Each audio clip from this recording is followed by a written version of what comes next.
Hi everyone, good evening to all of you. सभी दोस्तों और बंधुओं को मेरा प्यार नमस्कार। सभी लोग जुड़ जाएं, क्लासेस आपकी स्टार्ट हो गई हैं। जल्दी से सभी लोग जुड़ जाएं और आज के सेशन में हम लोग शुरू करने वाले हैं। एक बहुत ही महत्वपूर्ण सेशन है और यहां से आप देखोगे लगभग आईएएस में हुआ, स्टेट पीसीएस में हुआ, मींस आपको यहां से क्वेश्चन मिलना तय है। और आज के सेशन में जैसा कि आप देख भी रहे होंगे कि आज के सेशन में हम लोग अध्ययन करने वाले हैं एग्रीकल्चर, कृषि पर। आखिर में कृषि में कौन कौन से टॉपिक पढ़ना, वो सभी मिस हमें एक पूरा कवरिंग, पूरा जो कृषि है कंप्लीट कृषि यहां पर हम लोग पढ़ेंगे। तो इससे पहले क्लासेस स्टार्ट होने से पहले, टॉपिक शुरू होने से पहले एक बार सभी लोग सेशन को बेहतरीन तरीके से शेयर कर दीजिए ताकि सभी बच्चे जुड़ जाएं और आज के सेशन का एक बेहतरीन अंदाज में आप लोग लाभ उठाएं। तो चलिए हम लोग बात करते हैं बेटा। जैसा कि आप देख रहे हैं कि सबसे पहले बात होती है कृषि की, एग्रीकल्चर की। आखिर में एग्रीकल्चर कृषि है क्या? तो सभी लोग बेटा good evening to all of you. सभी लोग जुड़ जाएं और ये क्लासेस लॉन्ग होने वाली है। पहली बात तो ये है, ये क्लासेस लॉन्ग होने वाली है, तो आप लोग जल्दी से जुड़ जाएं और ताकि यहाँ पे ज्यादा से ज्यादा एक बेहतरीन तरीके से इसका अनुभव कर पाए। तो चलिए बेटा सभी लोग जुड़ जाएं, सभी लोग जुड़ जाएं और आज के सेशन में हम लोग शुरू करने वाले हैं कृषि, एग्रीकल्चर।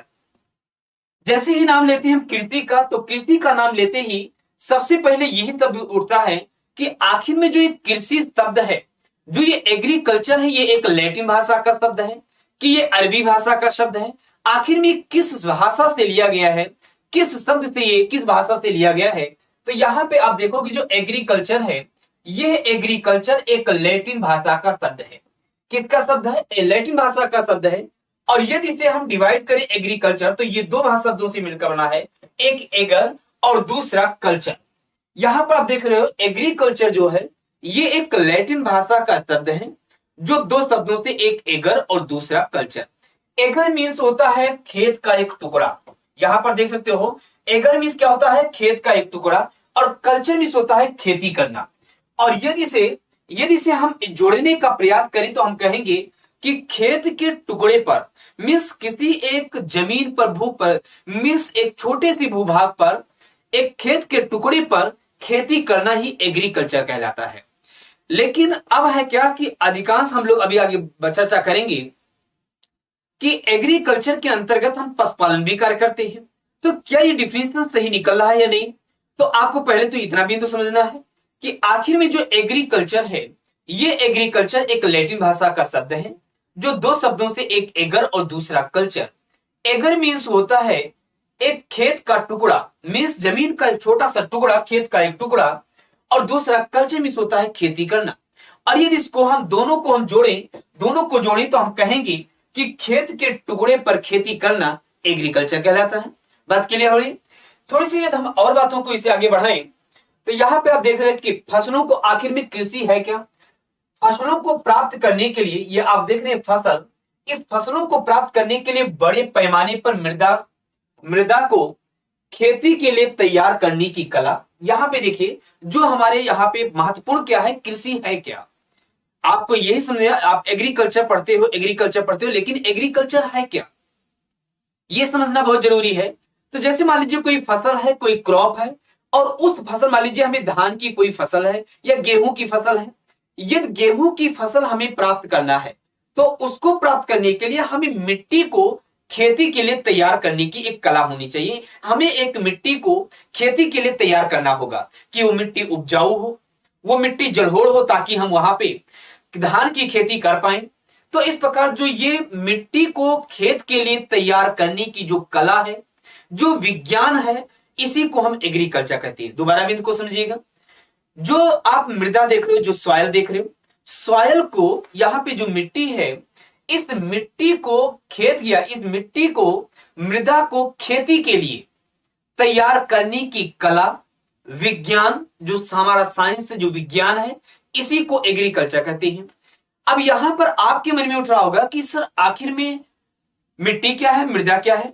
तो मृदा जो है, जो सॉइल है, ये भूप्रपटी का एक ऊपरी संस्तर है। भूप्रपटी जिस पर हम लोग खड़े हैं, इसका सबसे ऊपरी संस्तर है जो पादप वर्ग को पोषित करता है, ये पोषित करने की क्षमता होता है। जैसे ऐसे समझिए बेटा, ये मान लीजिए भूप्रपटी है और उस भूप्रपटी का एक ऊपरी संस्तर, जो प्लांट्स को, जो पादप वर्ग को या तो पोषित कर रहा हो और या तो पोषित करने की क्षमता हो। मीन्स दोनों बात, या तो पोषित हो और या तो उसके अंदर कैपेसिटी हो कि हाँ हम पादप को पोषित कर सकते हैं, तो उसे हम मिट्टी कहते हैं। तो यहीं पर आप देखिए कि फसलों को प्राप्त करने के लिए बड़े पैमाने पर मृदा को खेती करने के लिए, खेती के लिए तैयार करने की जो कला, जो विज्ञान है, इसी को कृषि कहते हैं। सामान्यतः जो कृषि है वो पशुपालन से भिन्न है। ये महत्वपूर्ण बिंदु ध्यान दिए कि जो हमारा कृषि है, जो एग्रीकल्चर है, वो पशुपालन से भिन्न है। लेकिन जितनी भी भूगोल वेत्या हैं, ये भूगोल वेत्या कृषि को या पशुपालन को कृषि के अंतर्गत ही मानते हैं। यहाँ पे जैसे अभी हमें भूगोल वेत्या जो ज्योग्राफर हैं, ये कृषि के अंतर्गत विभिन्न फसलों की कृषि एवं पशुपालन, पशुचारण दोनों को सम्मिलित करती हैं। ये एक बहुत महत्वपूर्ण बिंदु है। ये आपसे एक स्टेटमेंट में यही कुछ समझ सकता है कि कृषि के अंतर्गत सिर्फ कृषि को सम्मिलित किया जाता है। दूसरा स्टेटमेंट, कृषि के अंतर्गत कृषि एवं पशुपालन दोनों को सम्मिलित किया जाता है। तो आपका जवाब होगा दोनों को सम्मिलित किया जाता है। बात क्लियर है? तो अब चलते हैं नेक्स्ट पॉइंट पे। कृषि समस्त आर्थिक, ये देखा जाए आर्थिक क्रियाओं का केंद्र है। ये मानव का प्रधान प्राथमिक व्यवसाय होने के साथ ही विनिर्माण उद्योग की आधारशिला भी है, क्योंकि इससे अनेक उद्योगों के लिए कच्चे माल, एक रॉ मटेरियल की प्राप्ति होती है। मीन्स एक शब्द में देखो तो हमने यहाँ पे बताया आपसे जो हमने चर्चा किया, जो एग्रीकल्चर है, जो कृषि है, ये कृषि प्रमुख जो आर्थिक क्रियाएं हैं, इन आर्थिक क्रियाओं का केंद्र है, एक सेंटर है। ऐसा इसलिए ताकि ये जो विभिन्न उद्योग हैं, जो विभिन्न उद्योग हैं, उन उद्योगों के लिए एक रॉ मटेरियल प्रदान करती। जैसे मान लीजिए चीनी उद्योग है तो एक रॉ मटेरियल आपको गन्ने से मिलता है। मान लीजिए राइस मिल है तो आपको रॉ मटेरियल यहां से मिल रहा है। मीन्स विभिन्न उद्योगों के लिए एक रॉ मटेरियल प्रदान करती है। अतः हम कह सकते हैं जो एग्रीकल्चर है, जो कृषि है, ये समस्त आर्थिक क्रियाओं का एक केंद्र है, एक सेंटर है।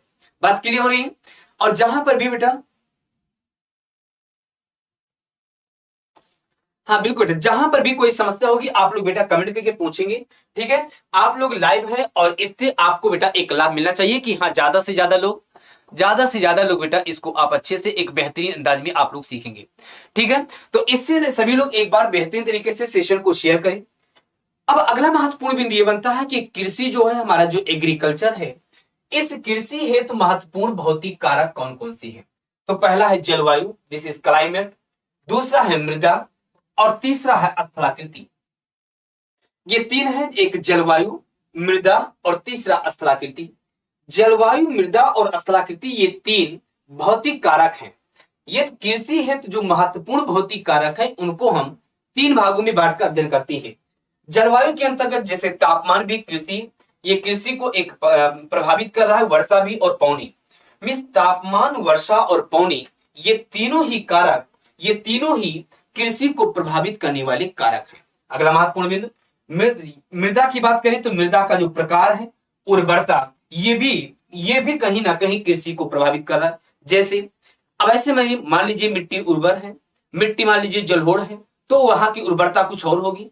सपोज लेट इज्यूम, ये ऐसे स्थान पे जहां पे मिट्टी अनुर्वर है तो वहां की उर्वरता बहुत ही न्यून होगा। तो इस स्थान पे आप देख सकते हैं। तीसरा है स्थलाकृति, जैसे समुद्र से ऊंचाई एवं ढाल प्रवणता। ये जो फैक्टर्स हैं आप देख रहे हैं, ये सभी फैक्टर कृषि हेतु एक महत्वपूर्ण भौतिक कारक हैं।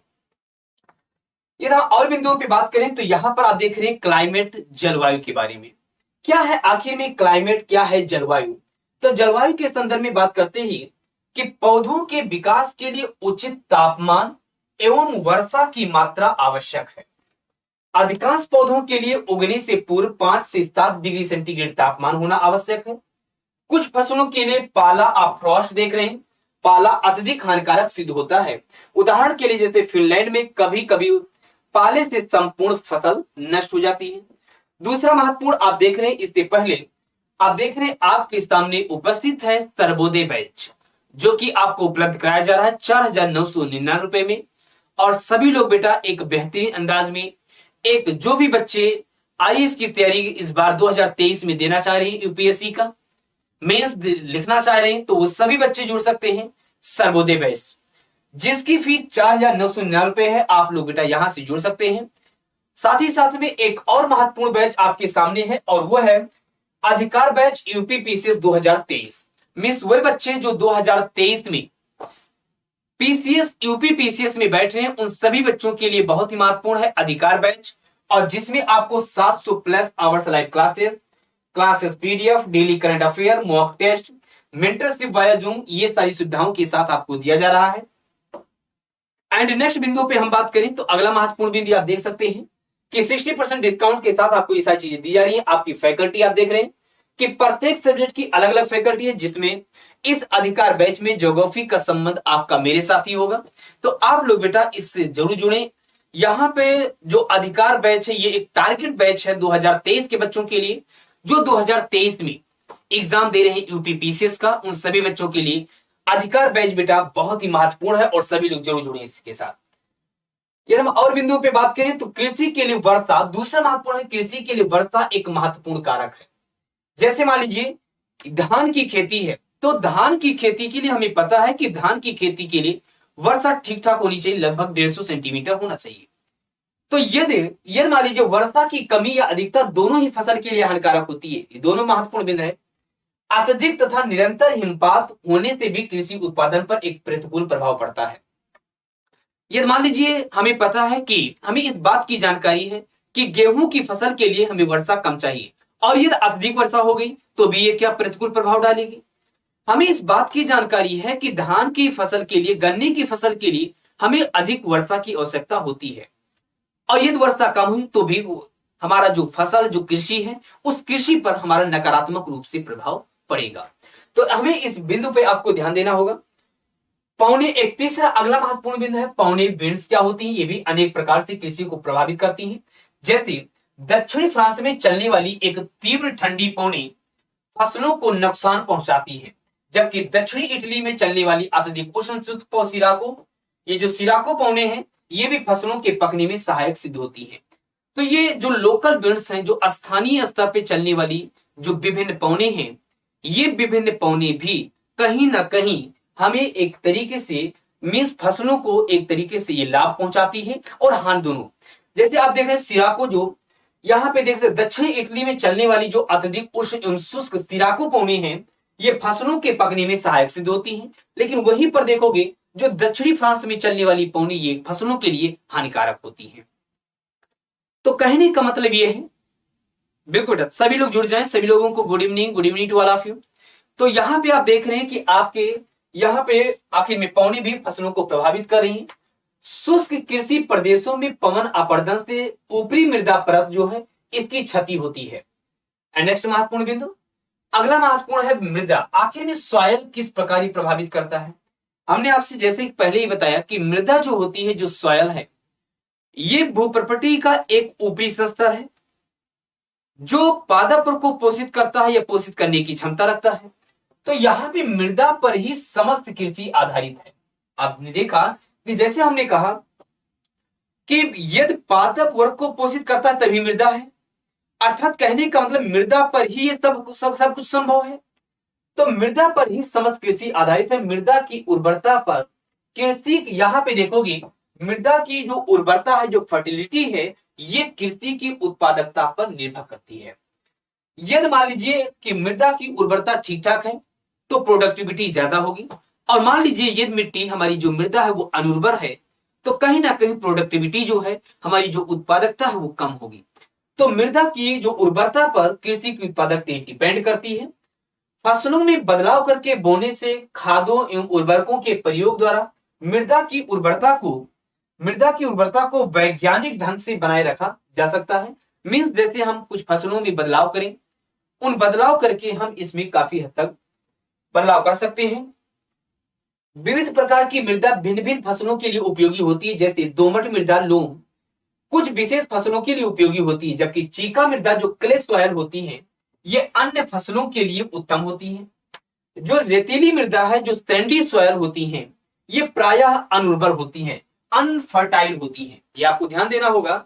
जो अनफर्टाइल होती है कौन सी मिट्टी, तो आपका सैंडी सॉइल। सैंडी मीन्स होता है एक तरीके से बलुई मिट्टी, ये अनुभव होती है, किंतु संतुलित उर्वरकों के प्रयोग से ये भी उत्पादक बन जाती है। मीन्स यहाँ पर इस मिट्टी में भी यदि हम उचित तरीके से यदि हम संतुलित उर्वरकों का प्रयोग करें तो हाँ जी बिल्कुल बेटा, संतुलित उर्वरकों के प्रयोग से हम इसे उत्पादक बना सकते हैं। नेक्स्ट महत्वपूर्ण बिंदु, स्थलाकृति। स्थलाकृति के 3 तत्व, समुद्र तल से ऊंचाई, पहला पॉइंट समुद्र तल से ऊंचाई। दूसरा आप देख सकते हैं अभिमुखता तथा ढाल प्रवणता कृषि के प्रतिरूपों को प्रभावित करते हैं। समुद्र तल से ऊंचाई का प्रभाव तापमान पर पड़ता है, और यदि आपको यह है कि मध्य अक्षांशों में समुद्र तल से ऊंचाई का प्रभाव तीव्रपणु मृदा की गुणवत्ता पर प्रतिकूल प्रभाव के रूप में दिखाई देता है। समुद्र तल से अधिक ऊंचाई होने पर फसलों की संख्या और प्रकार दोनों ही सीमित हो जाते हैं। अभिमुखता यदि हम दृष्टि से बात करें, अभिमुखता की दृष्टि से तो अभिमुखता भी कृषि को प्रभावित करती है। जैसे उत्तरी गोलार्ध में उत्तरी ढालों की अपेक्षा दक्षिणी ढाल अधिक तीव्र है। यदि हम उत्तरी नदर्न हेमिस्फीयर में बात करें तो उत्तरी ढाल की अपेक्षा, जो उत्तरी ढाल है उसकी अपेक्षा दक्षिणी ढाल अधिक तीव्र है, इसलिए इन ढालों पर अधिक ऊंचाई तक कृषि कार्य संभव नहीं हो पा रहा है। तो आप देख रहे हैं अगला महत्वपूर्ण बिंदु, ढालों की प्रवणता ग्रेडियंट ऑफ स्लोप भी किसी भी क्षेत्र की कृषि को प्रभावित करती है। तीव्र ढालों पर मृदा अपरदन अधिक होता है और भारी मशीनों का प्रयोग संभव नहीं है। सोपानीकरण व मल्चिंग द्वारा तीव्र ढालों पर भी कृषि की जा सकती है। एंड नेक्स्ट महत्वपूर्ण बिंदु यह है कि कृषि की विभिन्न विधियां कौन कौन सी है। अगला महत्वपूर्ण बिंदु है कि जो कृषि है, जो हमारा एग्रीकल्चर है, इस एग्रीकल्चर की कौन कौन सी विधियां हैं। इन विधियों पर भी आपको फोकस करना होगा। जैसे आप देख सकते हैं, निरंतर कृषि करने से मृदा की प्राकृतिक उर्वरता कम हो जाती है। जैसे हम मान लीजिए सपोज लगातार एक कोई भूमि का टुकड़ा है, ऐसे समझते चलेंगे, ये मान लीजिए एक भूमि का टुकड़ा है और इस भूमि के टुकड़े पर हम निरंतर कृषि करेंगे। जब हम निरंतर कृषि करते हैं तो निरंतर कृषि करने के कारण इसकी जो उर्वरता है वो कम हो जाती है। क्या हो जाती है? तो आपका जवाब होगा निरंतर उर्वरता कम हो जाती है। और निरंतर जब उर्वरता कम होती है तो कुछ अवधि के लिए खाली पड़ती छोड़ जाती है, जिससे भूमि अपनी प्राकृतिक उर्वरता को, फिर हम क्या करते हैं, जब उर्वरता में कमी हो जाती है तो इस भूमि के टुकड़े को हम कुछ दिनों के लिए, कुछ वर्षों के लिए हम खाली छोड़ देते हैं। और जब कुछ वर्षों के लिए हम खाली छोड़ देते हैं, 2-3 वर्ष के लिए हम खाली छोड़ देते हैं, तो ये जो भूमि है ये प्राकृतिक उर्वरता को पुनः प्राप्त कर लेता है। ये महत्वपूर्ण है कि जैसे मान लीजिए कोई लैंड है, भूमि का टुकड़ा है और उस पर हम लगातार खेती करते जा रहे हैं। जब लगातार खेती करेंगे तो उसकी जो उर्वरता, जो नाइट्रोजन फास्फोरस है, इसकी मात्रा में कमी आ जाती है। और जब इसकी मात्रा में कमी आती है तो हमें करना क्या होता है कि कुछ ये मिट्टी जब अनुर्वर हो जाती है तो हम कुछ दिनों के लिए, हाँ बिल्कुल बेटा, तो हम क्या करते हैं कि कुछ दिनों के लिए इसे पड़ती छोड़ देते हैं। और जब ये हम कुछ दिनों, तो ये अपनी स्वतः प्रकृति माध्यम से ये स्वतः अपनी उर्वरता को प्राप्त कर लेता है। एंड अगला महत्वपूर्ण चक्रीय कृषि, साइक्लिक एग्रीकल्चर। आखिर में साइक्लिक एग्रीकल्चर क्या है?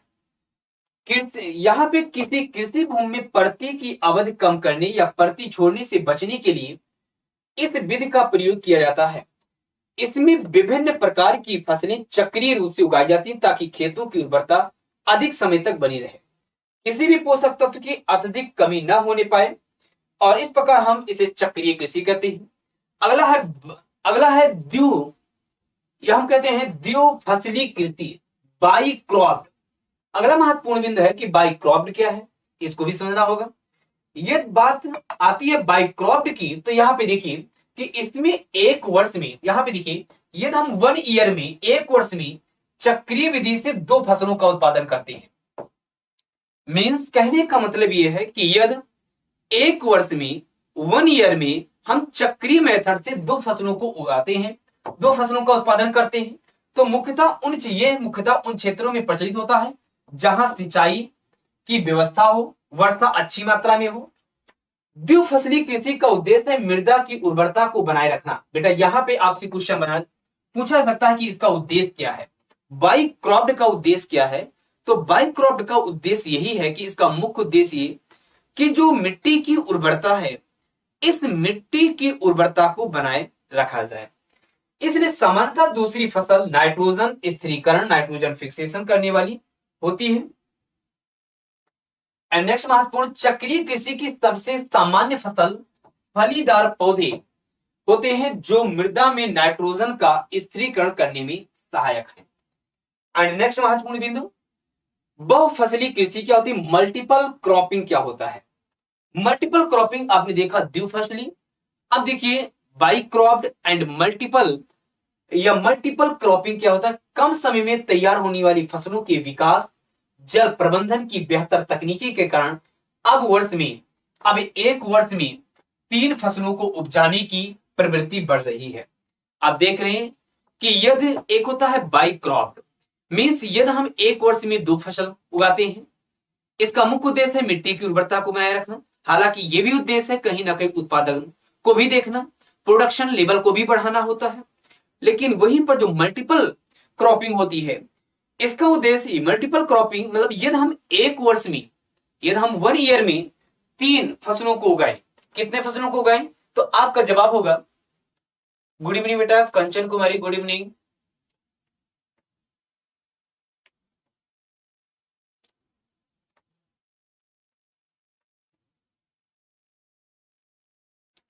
ठीक है, तो एक मिनट बेटा, आप लोगों का कुछ कमेंट आ रहा है। अमर सोनी सर जी, वो 2 फसल कोई डिसाइड हो। हाँ, ये बेटा डिपेंड करता है कि आखिर में आपकी क्षेत्रीय व्यवस्था कैसी है। हाँ बिल्कुल बेटा, आखिर में क्षेत्रीय आधार पे इसका डिसाइड किया जाता है। बात समझ आ रही है। चलिए अगला पॉइंट देखिए, एक वर्ष में 3 फसलों को उगाने की क्षमता यदि जो प्रवृत्ति बढ़ी, जिसे बहुफसली कृषि कहते हैं। कृषि विकास के साथ साथ किसान अब चक्रीय बहुफसली कृषि की ओर भी अग्रसर हो रहे हैं। अगला महत्वपूर्ण है मिक्स्ड फार्मिंग क्या होता है, मिश्रित मत्स्य। इस विधि में किसी कृषि भूमि में कई फसलों को मिश्रित करके इस प्रकार उगाया जाता है कि कुछ फसलों द्वारा मृदा के लिए पोषक तत्वों की भरपाई कुछ सीमा तक दूसरी फसलों द्वारा हो जाती है, और इस प्रकार की कृषि में या जल्दी जो पकने वाली फसलें पहले काट ली जाती हैं और शेष फसल बाद में काटी जाती हैं। जैसे इसका सबसे अच्छा उदाहरण ये होता है, अब उदाहरण को भी देखते चलेंगे। जैसे आप देखा होगा आप लोगों ने कि जब गेहूं की फसल हम लोग बोते हैं, तो गेहूं की फसल में हम लोग क्या करते थे कि पहले कुछ सरसों भी बो देते थे हमने, और जब सरसों पक जाती थी तो सरसों को हम लोग क्या करते थे, पहले काट लेते थे, होता था। मीन्स यदि एक कृषि, वही बातें की गई, दिस इज मिश्रित सेक्शन मिक्स्ड फार्मिंग।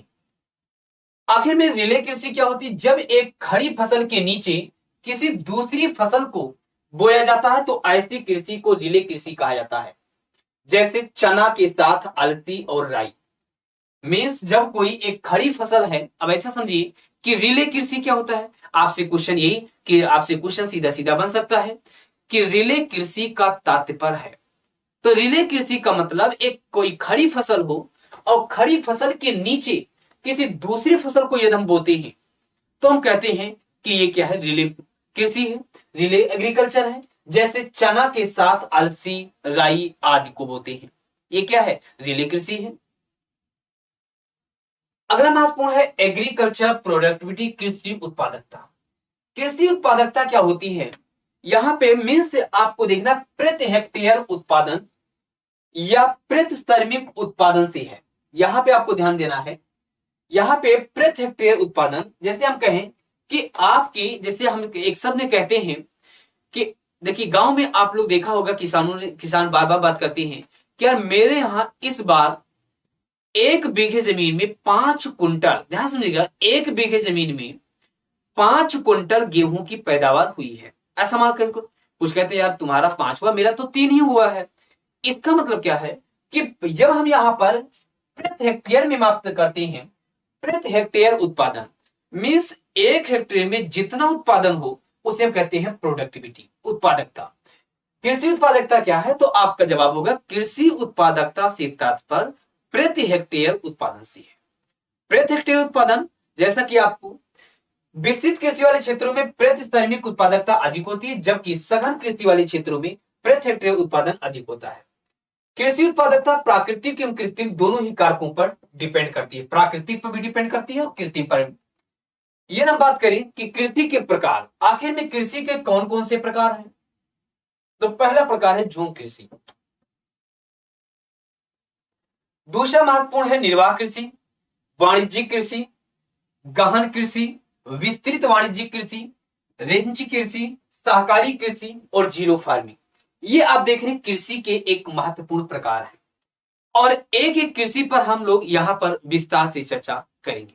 ठीक है, क्या है, सभी लोग जुड़ जाए बेटा। प्रणाम बेटा, good evening to all of you. ठीक है, आज हो सकता है कि हमारी आवाज में आप लोगों को कुछ दिख रहा हो, अलग दिख रहा है।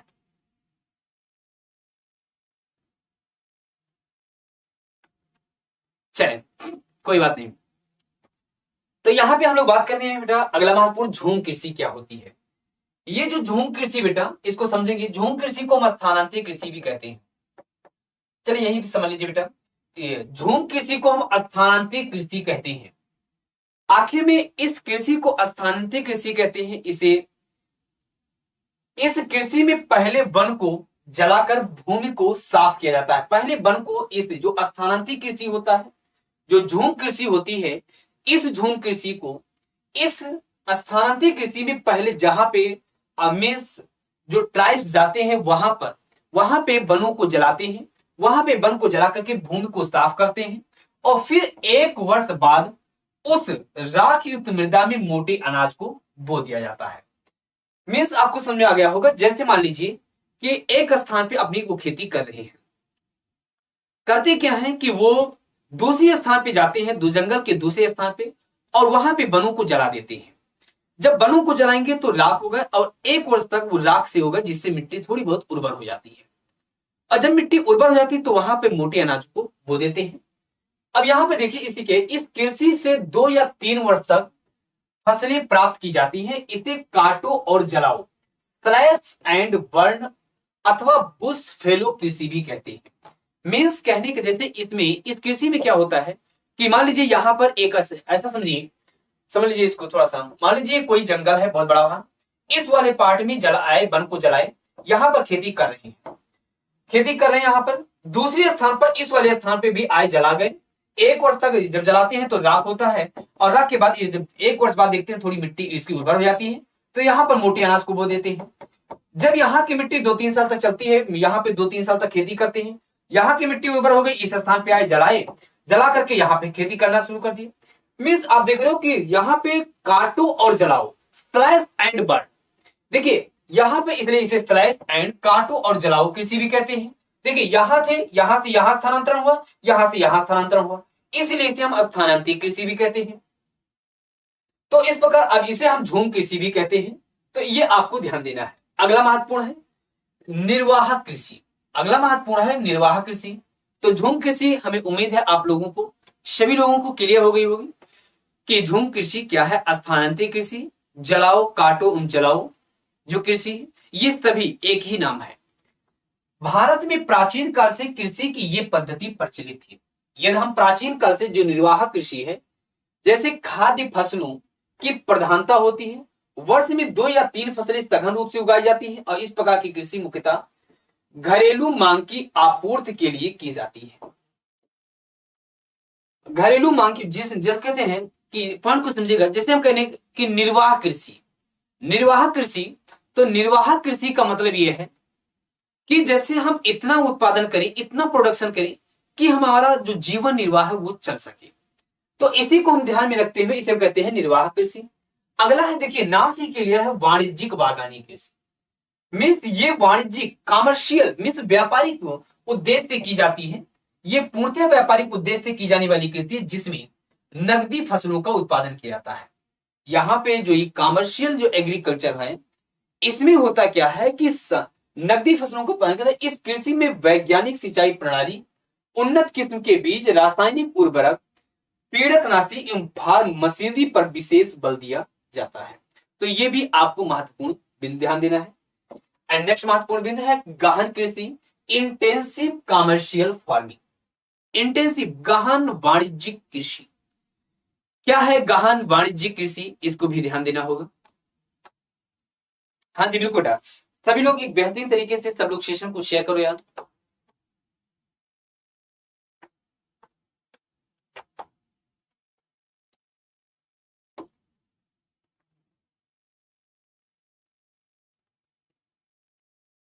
इस कृषि में भूमि की प्रत्येक इकाई पर अधिक पूंजी एवं श्रम का उपयोग कर एक निश्चित समय अवधि में फसलों का अधिकतम संभव उत्पादन किया जाता है। सामान्यतः 200% से अधिक सस्य गहनता वाली क्षेत्र को, यहां पर देखिए 200% से अधिक सस्य गहनता वाले क्षेत्र को हम नाम देते हैं कि ये गहन कृषि क्षेत्र है। ये गहन कृषि क्षेत्र है, तो इस प्रकार आपको ये भी ध्यान देना होगा। नेक्स्ट महत्वपूर्ण बिंदु, अगला महत्वपूर्ण बिंदु यह है कि विस्तृत वाणिज्यिक कृषि एक्सटेंसिव फार्मिंग। एक्सटेंसिव फार्मिंग क्या होता है इसको भी समझिए। बड़े बड़े जोत आकार वाली कृषि क्षेत्रों पर यांत्रिक विधियों से की जाने वाली कृषि को, जो मान लीजिए बहुत बड़े बड़े जोत हैं और उन बड़े बड़े जोतों पर यांत्रिक मेथड से,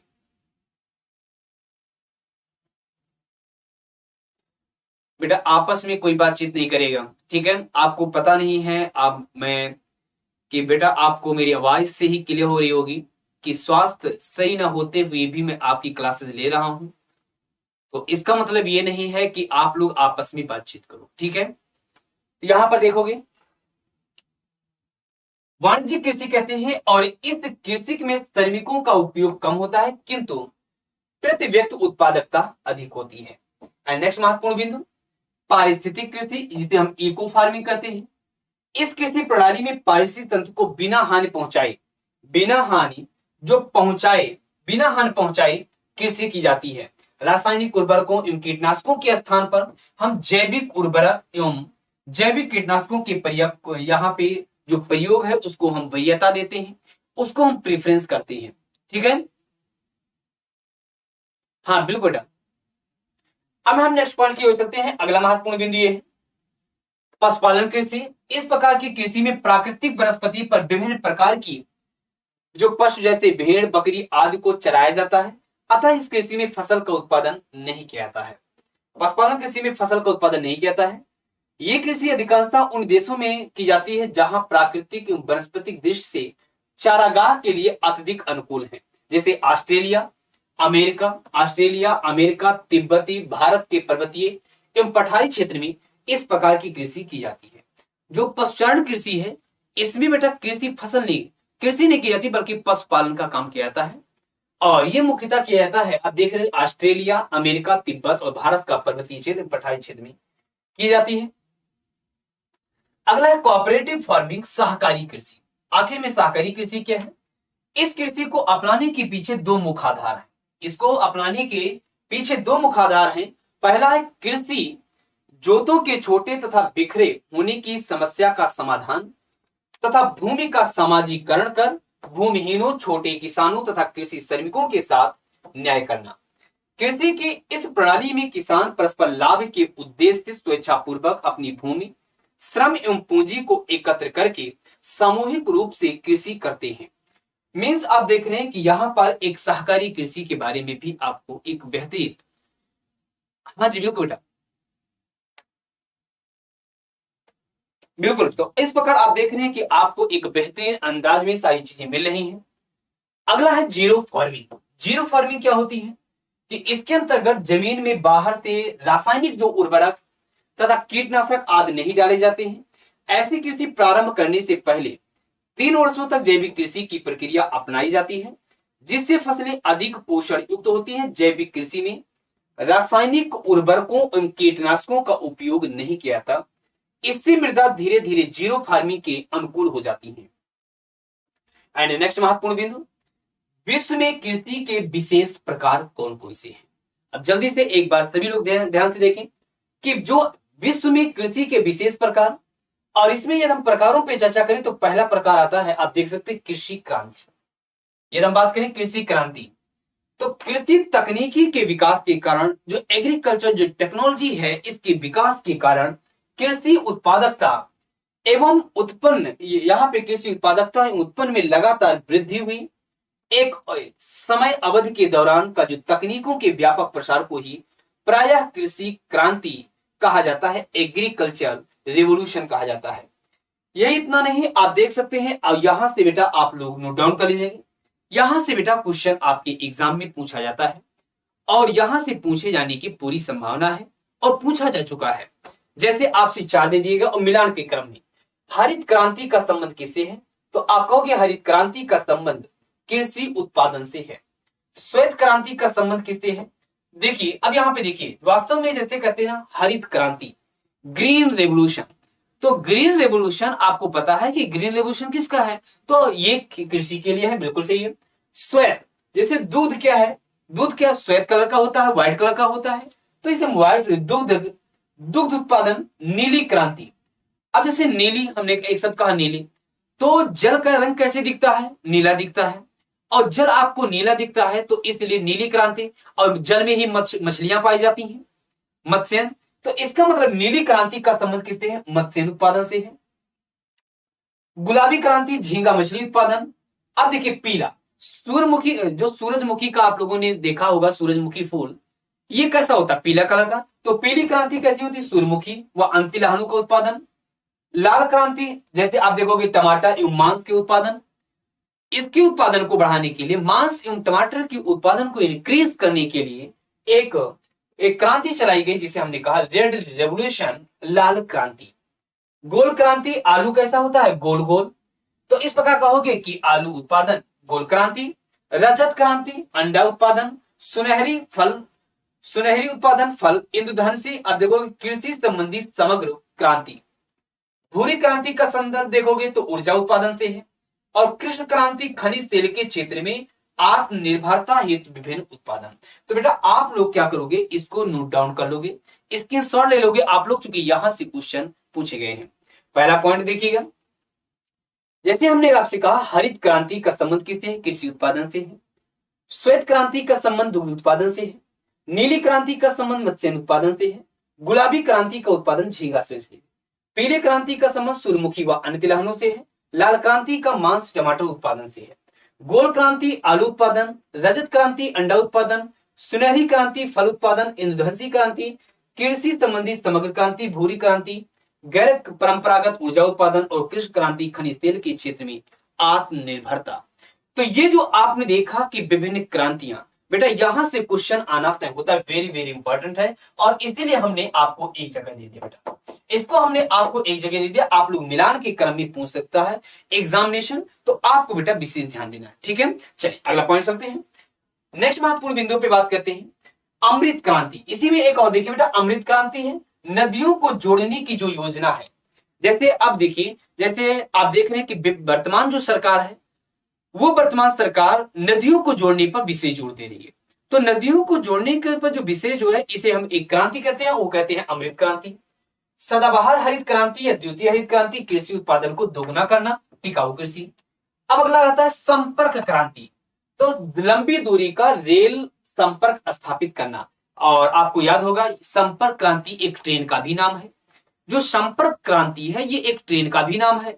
तो संपर्क क्रांति मतलब लंबी दूरी का रेल संपर्क स्थापित करना। सुनहरा रेशा क्रांति, तो जूट उत्पादन। आप लोगों ने जैसे ही रेशा का नाम लेते हैं तो रेशा का नाम लेते ही आपके मन में उठता है कि जूट क्रांति, तो यहाँ पे सुनहरा रेशा क्रांति, जूट उत्पादन। तो सभी लोग बेटा इसके सवाल ले लीजिए, बहुत ही बेहद महत्वपूर्ण है। तो अब चलते हैं हम लोग बात करते हैं, अगला महत्वपूर्ण बिंदु है विश्व के कृषि प्रदेश। जब हम बात करते हैं विश्व के कृषि प्रदेशों पे, तो विश्व ऐसे विस्तृत क्षेत्र जहां कृषिगत दशाओं, विशेषता फसलों की किस्मों, उनकी उत्पादन विधियों में समरूपता मिलती है तथा कृषि भूमि के उपयोग के कुछ समान प्रतिरूप मिलते हैं, कृषि प्रदेश एग्रीकल्चर रीजन कहलाते हैं। सर्वप्रथम 1936 में, यहां पे देखिए 1936 में 1936 में डी वेटलिसी ने विश्व के कृषि प्रदेशों का सीमांकन किया। जो एग्रीकल्चर रीजन्स थी, इन एग्रीकल्चर रीजन्स का इन्होंने सीमांकन किया, इन्हें सीमांकित करने का प्रयास किया। आखिर में कौन कौन सा सीमांकन आप देख सकते हो, जैसे फसलों एवं पशुओं का सहचर, कृषि उत्पादन विधि, कृषि भूमि में श्रम, पूंजी, संगठन आदि का विनियोग, कृषि से उत्पादित पदार्थों के उपभोग का ढंग, एंड कृषि कार्य में सहायक यंत्रों, उपकरणों एवं आवास आदि संबंधी दशाएं, ये सभी जो हैं, ये सभी इसके वेश हैं।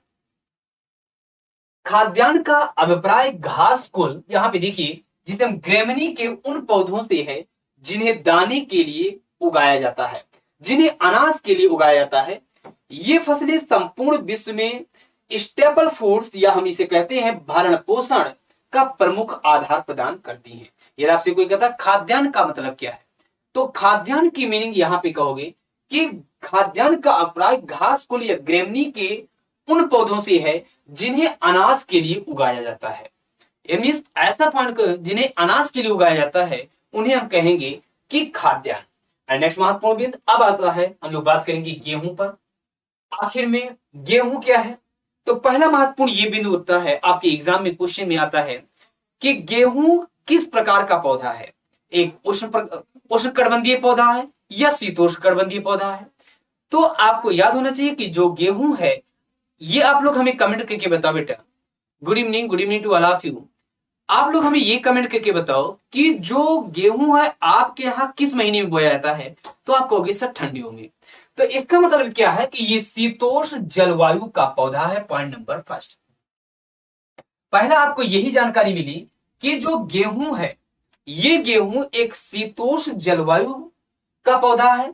इसके प्रधान जो क्षेत्र है सब ह्यूमिड, यहां पे देखिए, एंड सेमी एरिड सिंचित शुष्क भागों में स्थित है। जो गेहूं है ग्रेमनी कुल का पौधा है। जैसे हर वो चीज जो जो अनाज, जो हमने आपको बताया कि आखिर में खाद्यान्न से अभिप्राय क्या है, ग्रेमनी कुल का पौधा है, जो अनाज जो जहां से अनाज का उत्पादन होता है। तो ये क्या है, ग्रेमनी कुल का पौधा है। पॉइंट नंबर फर्स्ट, जिसका वनस्पतिक नाम है ट्रिटिकम एस्टिवियम है। गेहूं के उन्नत प्रजातियों के विकास का जो श्रेय है वो डॉक्टर नॉर्मन ई बोरलॉग को दिया जाता है, जिसे उन्होंने मैक्सिको में विकसित किया था। बेटा आपको यह भी ध्यान देना है, पहला आपने क्या देखा, पॉइंट नंबर फर्स्ट गेहूं के बारे में, ये शीतोष्ण कटिबंधीय पौधा है। Point number first. दूसरा सेमी एरिड का पौधा है। तीसरा महत्वपूर्ण बिंदु ये है। तीसरा ग्रेमनी कुल का पौधा है। चौथा महत्वपूर्ण बिंदु क्या है कि गेहूं के उन्नत प्रजातियों का जो श्रेय डॉक्टर नॉर्मन ई बोरलॉग को दिया जाता है, और जिसे उन्होंने मैक्सिको में विकसित किया था। कहां पर विकसित किया था, तो मैक्सिको में विकसित किया था। बात क्लियर है। नेक्स्ट महत्वपूर्ण बिंदु, अगला महत्वपूर्ण बिंदु पे बात करें तो उत्तरी गोलार्ध में 60 डिग्री, यहां पे देखिए 60 डिग्री अक्षांश और दक्षिणी गोलार्ध में 40 डिग्री अक्षांश तक इसकी कृषि सफलतापूर्वक होती है। इसके अंतर्गत दो प्रमुख अक्षांशीय पेटी हैं, जैसे उत्तरी गोलार्ध में 30-35 अक्षांशों के मध्य और दक्षिणी गोलार्ध में 30-40 अक्षांशों के मध्य। आखिर में उत्पत्ति के लिए, जैसे आपने बहुत सारी चीजें गेहूं के बारे में देखा, लेकिन गेहूं के बारे में आपने देखा ग्रेमनी कुल का पौधा है, शीतोष्ण कटिबंधीय पौधा है। आपने ये भी देखा कि मैक्सिको में आखिर इसका जो विकास का श्रेय है वो ई नॉर्मन बोरलॉग को है। आपने सब कुछ देख लिया, लेकिन अभी इनके विकास की भौगोलिक दशाएं क्या होनी चाहिए, इनके विकास की आखिर में जो भौगोलिक दशा में तापमान कितना होना चाहिए, वर्षा कितनी होनी चाहिए, आखिर में इस पर भी आपको एक नजर डालनी होगी। क्या है इसका, है पहला पॉइंट, गेहूं के अंकुरण के समय जब ये गेहूं अंकुरित हो रहा हो तो इसके लिए तापमान 10 डिग्री सेंटीग्रेड होना चाहिए, औसत तापमान। जब पक रहा हो बेटा, अंकुर पक रहा हो तो 19 डिग्री सेंटीग्रेड की आवश्यकता होती है, और साथ ही साथ में 50 से 75 सेंटीमीटर वर्षा हो। किंतु सिंचाई की सहायता से 25 सेंटीमीटर से कम वो भी क्षेत्र वाले में भी इसकी कृषि की जा सकती है। मीन्स आपने एक महत्वपूर्ण बिंदु देखा कि जब गेहूं का अंकुरण हो रहा हो, जब गेहूं अंकुरित हो रहा हो, तो गेहूं के अंकुरण के लिए जो तापमान, जो टेम्परेचर हो 10 डिग्री सेंटीग्रेड होना चाहिए। लेकिन वहीं पर जब पकने की स्थिति हो, पकते समय इसकी स्थिति कितनी होनी चाहिए, तो 19 डिग्री सेंटीग्रेड होनी चाहिए।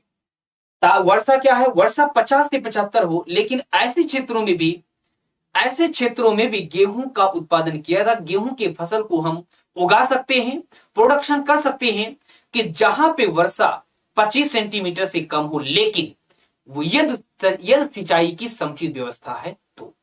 में सिंचाई की समुचित व्यवस्था की उपलब्धता में 25 सेंटीमीटर वाले क्षेत्र, 25 सेंटीमीटर से कम क्षेत्र वाली वर्षा वाले क्षेत्र में भी हम इसकी उत्पत्ति, इसको हम उगा सकते हैं। नेक्स्ट महत्वपूर्ण बिंदु, अगले बिंदु पे हम बात करें तो यहां पे देख सकते हैं गेहूं के पकते समय वर्षा का होना हानिकारक है।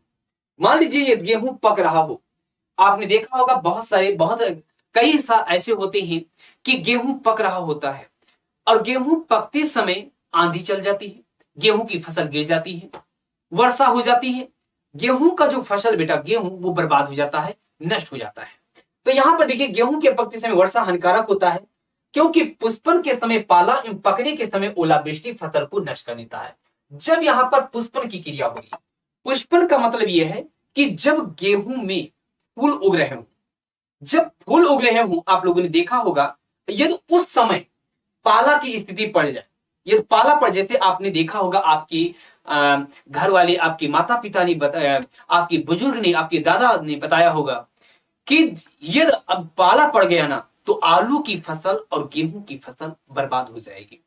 तो यदि जब पुष्पन की क्रिया हो रही हो, जब फ्लावर, जब पुष्प लग रहे हों, तो यदि कहीं पाला पड़ गया तो वो फसल बर्बाद हो जाती है। साथ ही पकने के समय यदि हेल की स्थिति हो जाए, ओलावृष्टि हो जाए, तो ये भी फसल को नष्ट कर देता है। यही इतना नहीं, इसके लिए आखिर में मिट्टी कैसी होनी चाहिए? तो इसके लिए जो मिट्टी है ये उपजाऊ भुरभुरी मिट्टी होनी चाहिए, महीन कॉप मृदा होनी चाहिए, कॉप सॉइल होनी चाहिए, चीका प्रधान दोमट मिट्टी आदि। मिस एक शब्दों में कहें, यदि हम वन वर्ड्स में बात करें, तो इसके लिए आवश्यक जो मिट्टी है वो दोमट प्रकार की मिट्टी होनी चाहिए। कैसी मिट्टी होनी चाहिए? दोमट प्रकार की मिट्टी होनी चाहिए। तापमान कितना होना चाहिए? यदि अंकुरण के समय 10 डिग्री सेंटीग्रेड और पकते समय 19 डिग्री सेंटीग्रेड तापमान होना चाहिए। वर्षा कितनी होनी चाहिए? 50 से 75 सेंटीमीटर वर्षा होनी चाहिए। बेटा ये आपको नोट डाउन करना है, ये हमेशा ध्यान देना है, क्योंकि यहां से क्वेश्चन आपके एग्जाम में बने हैं और बनने की पूरी संभावना है। यही इतना नहीं, शीतोष्ण घास के मैदानों में यहाँ पे देखिए, यहाँ पे चेरनोजम प्रकार की एक मृदा होती है। चेरनोजम या काली मृदा की अधिकता के कारण मृदा उर्वरता अधिक होती है और अधिक ही उपयुक्त मृदा होती है। अभी जब हम आपको बायोजियोग्राफी, जब मिट्टी पढ़ाएंगे, तो उस मिट्टी के संदर्भ में बताएंगे मिट्टी 3 प्रकार वैश्विक लेवल पर।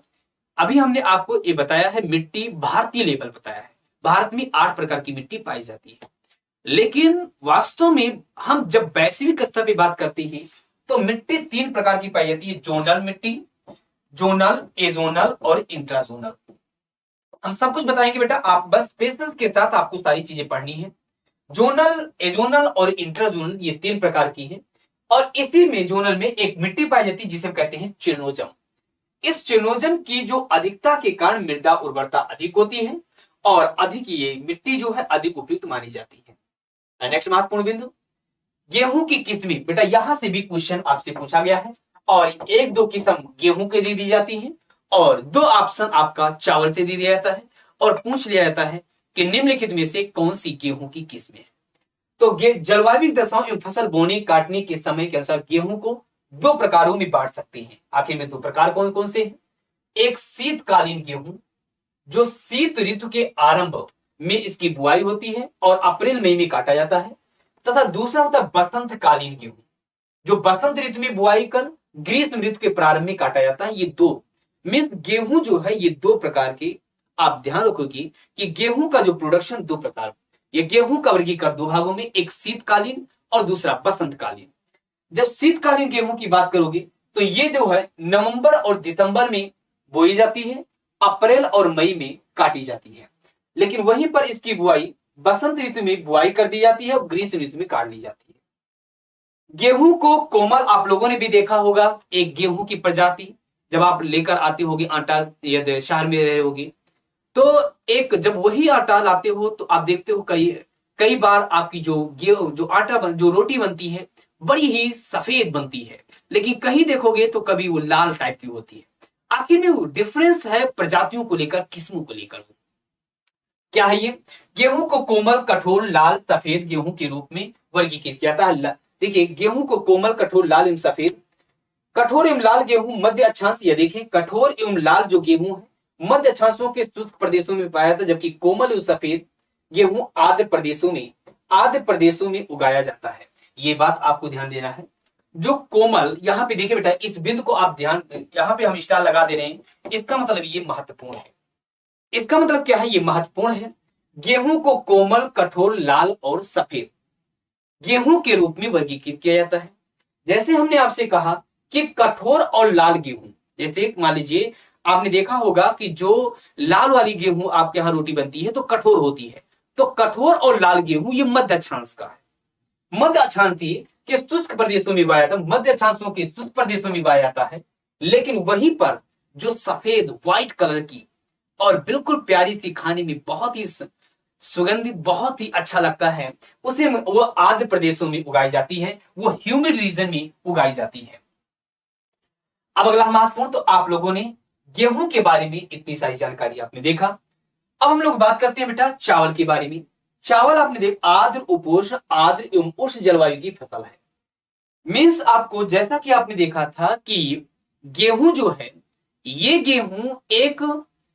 गेहूं एक शीतोष्ण कटिबंधीय जलवायु है, शीतोष्ण कटिबंधीय जलवायु की फसल है। वहीं पर आप चावल के बारे में देखोगे, जब आप धान के बारे में जिसे हम कहते हैं, तो ये क्या है, एक उष्ण जलवायु की फसल है। ये बेटा आपको ध्यान देना है, गलतियां नहीं करनी है, किसी भी हालत में आपको गलतियां नहीं करनी है।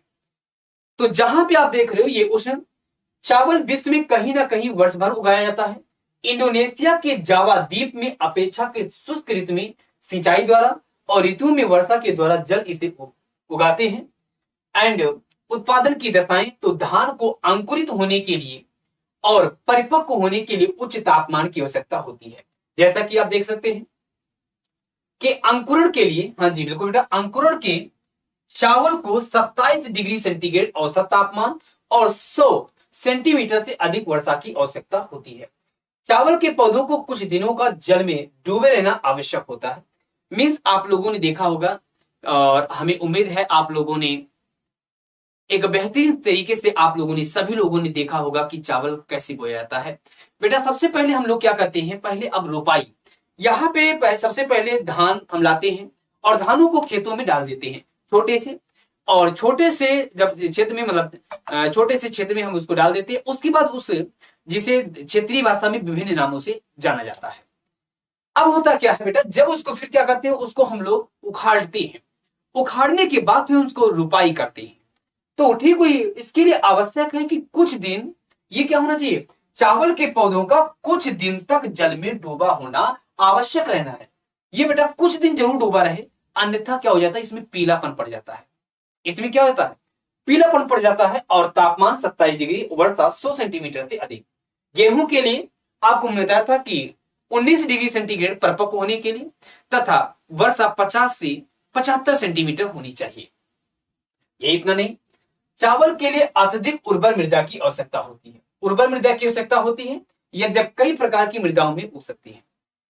ये जो चावल आप देखते हैं, इस चावल के लिए अत्यंत महत्वपूर्ण है जलोढ़ मृदा। यहाँ पे किंतु लवणीय मृतिका युक्त दोमट मृदा इसके लिए सर्वोत्तम है, क्योंकि इस मृदा से जल रिसकर भूमिगत नहीं हो पाता।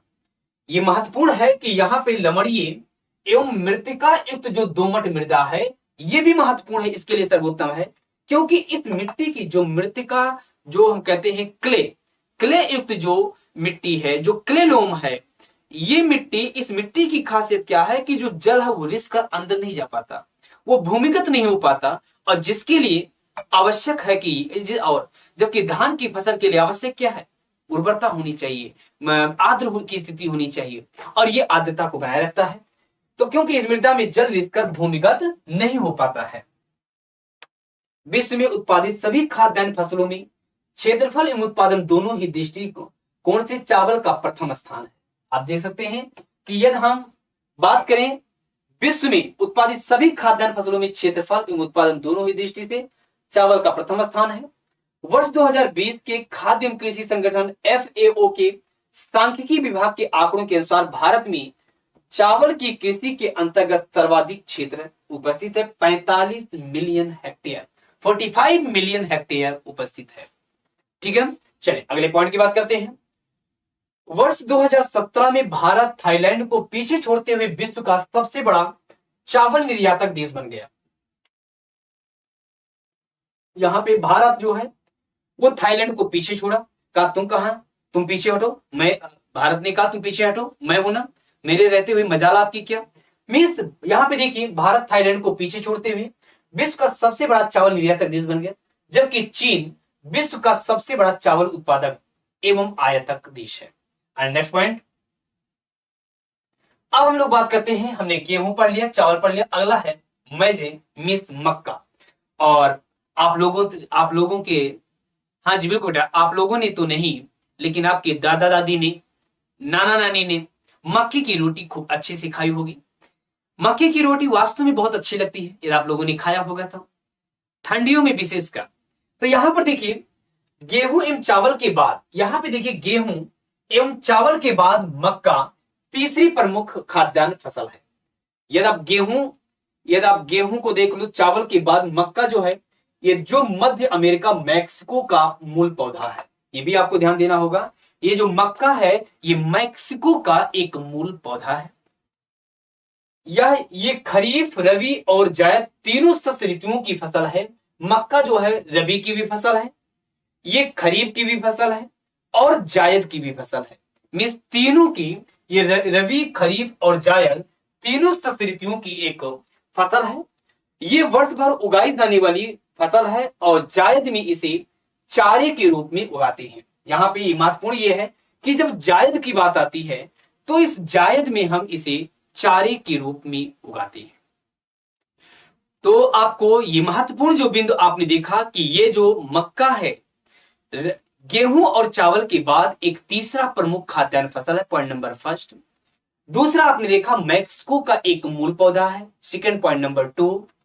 रबी, खरीफ एवं जायद ये तीनों की फसल है। हाँ, ये सही है कि जायद में ये चारे के रूप में उगाई जाती है, चारे में ये जायद के रूप में उगाई जाती है। छठ पूजा की हार्दिक शुभकामनाएं आप लोगों को भी। ओके, चलिए। संयुक्त राज्य अमेरिका में मक्के का अधिकांश भाग, लगभग 90% तक पशुओं के चारे के रूप में तथा लैटिन अमेरिका में खाद्यान्न के रूप में किया जाता है। बहुत महत्वपूर्ण बिंदु बेटा। जो मक्का है, इस मक्के की बात करें तो, मक्के की बात करें तो यूएसए में बात करें, यूनाइटेड स्टेट ऑफ अमेरिका, संयुक्त राज्य अमेरिका में मक्के का हम अधिकांश उपयोग किसके रूप में करते हैं? अधिकांश भाग, लगभग 90% भाग हम चारे के रूप में करते हैं। हम किस रूप में करते हैं? चारे के रूप में करते हैं। लेकिन लैटिन अमेरिका में हम खाद्यान्न के रूप में करते हैं। ये हमारे लिए एक बहुत बड़ी बात है कि नेक्स्ट पॉइंट, मक्के के दाने में, अब देखिए बेटा ये बहुत महत्वपूर्ण, नेक्स्ट पॉइंट महत्वपूर्ण बिंदु, मक्के के दाने में कार्बोहाइड्रेट 79%, प्रोटीन 5.0%, वसा 5.0% एंड राख 2.0% पाई जाती है। ये आपको याद होना चाहिए। कितना? आप लिखोगे कार्बोहाइड्रेट, ऐसे लिखोगे कार्बोहाइड्रेट, कार्बोहाइड्रेट के बाद फिर लिखोगे वसा, प्रोटीन, कार्बोहाइड्रेट, प्रोटीन, वसा और राख। कार्बोहाइड्रेट कितने परसेंट? तो आपको 79%, और बाकी कितना है? 5%, 5%, 2%। आप लिखोगे 5%, this is 5% and this is 2%। तो ये आप लिखोगे मक्के के दाने में कार्बोहाइड्रेट की मात्रा सबसे ज्यादा होती है।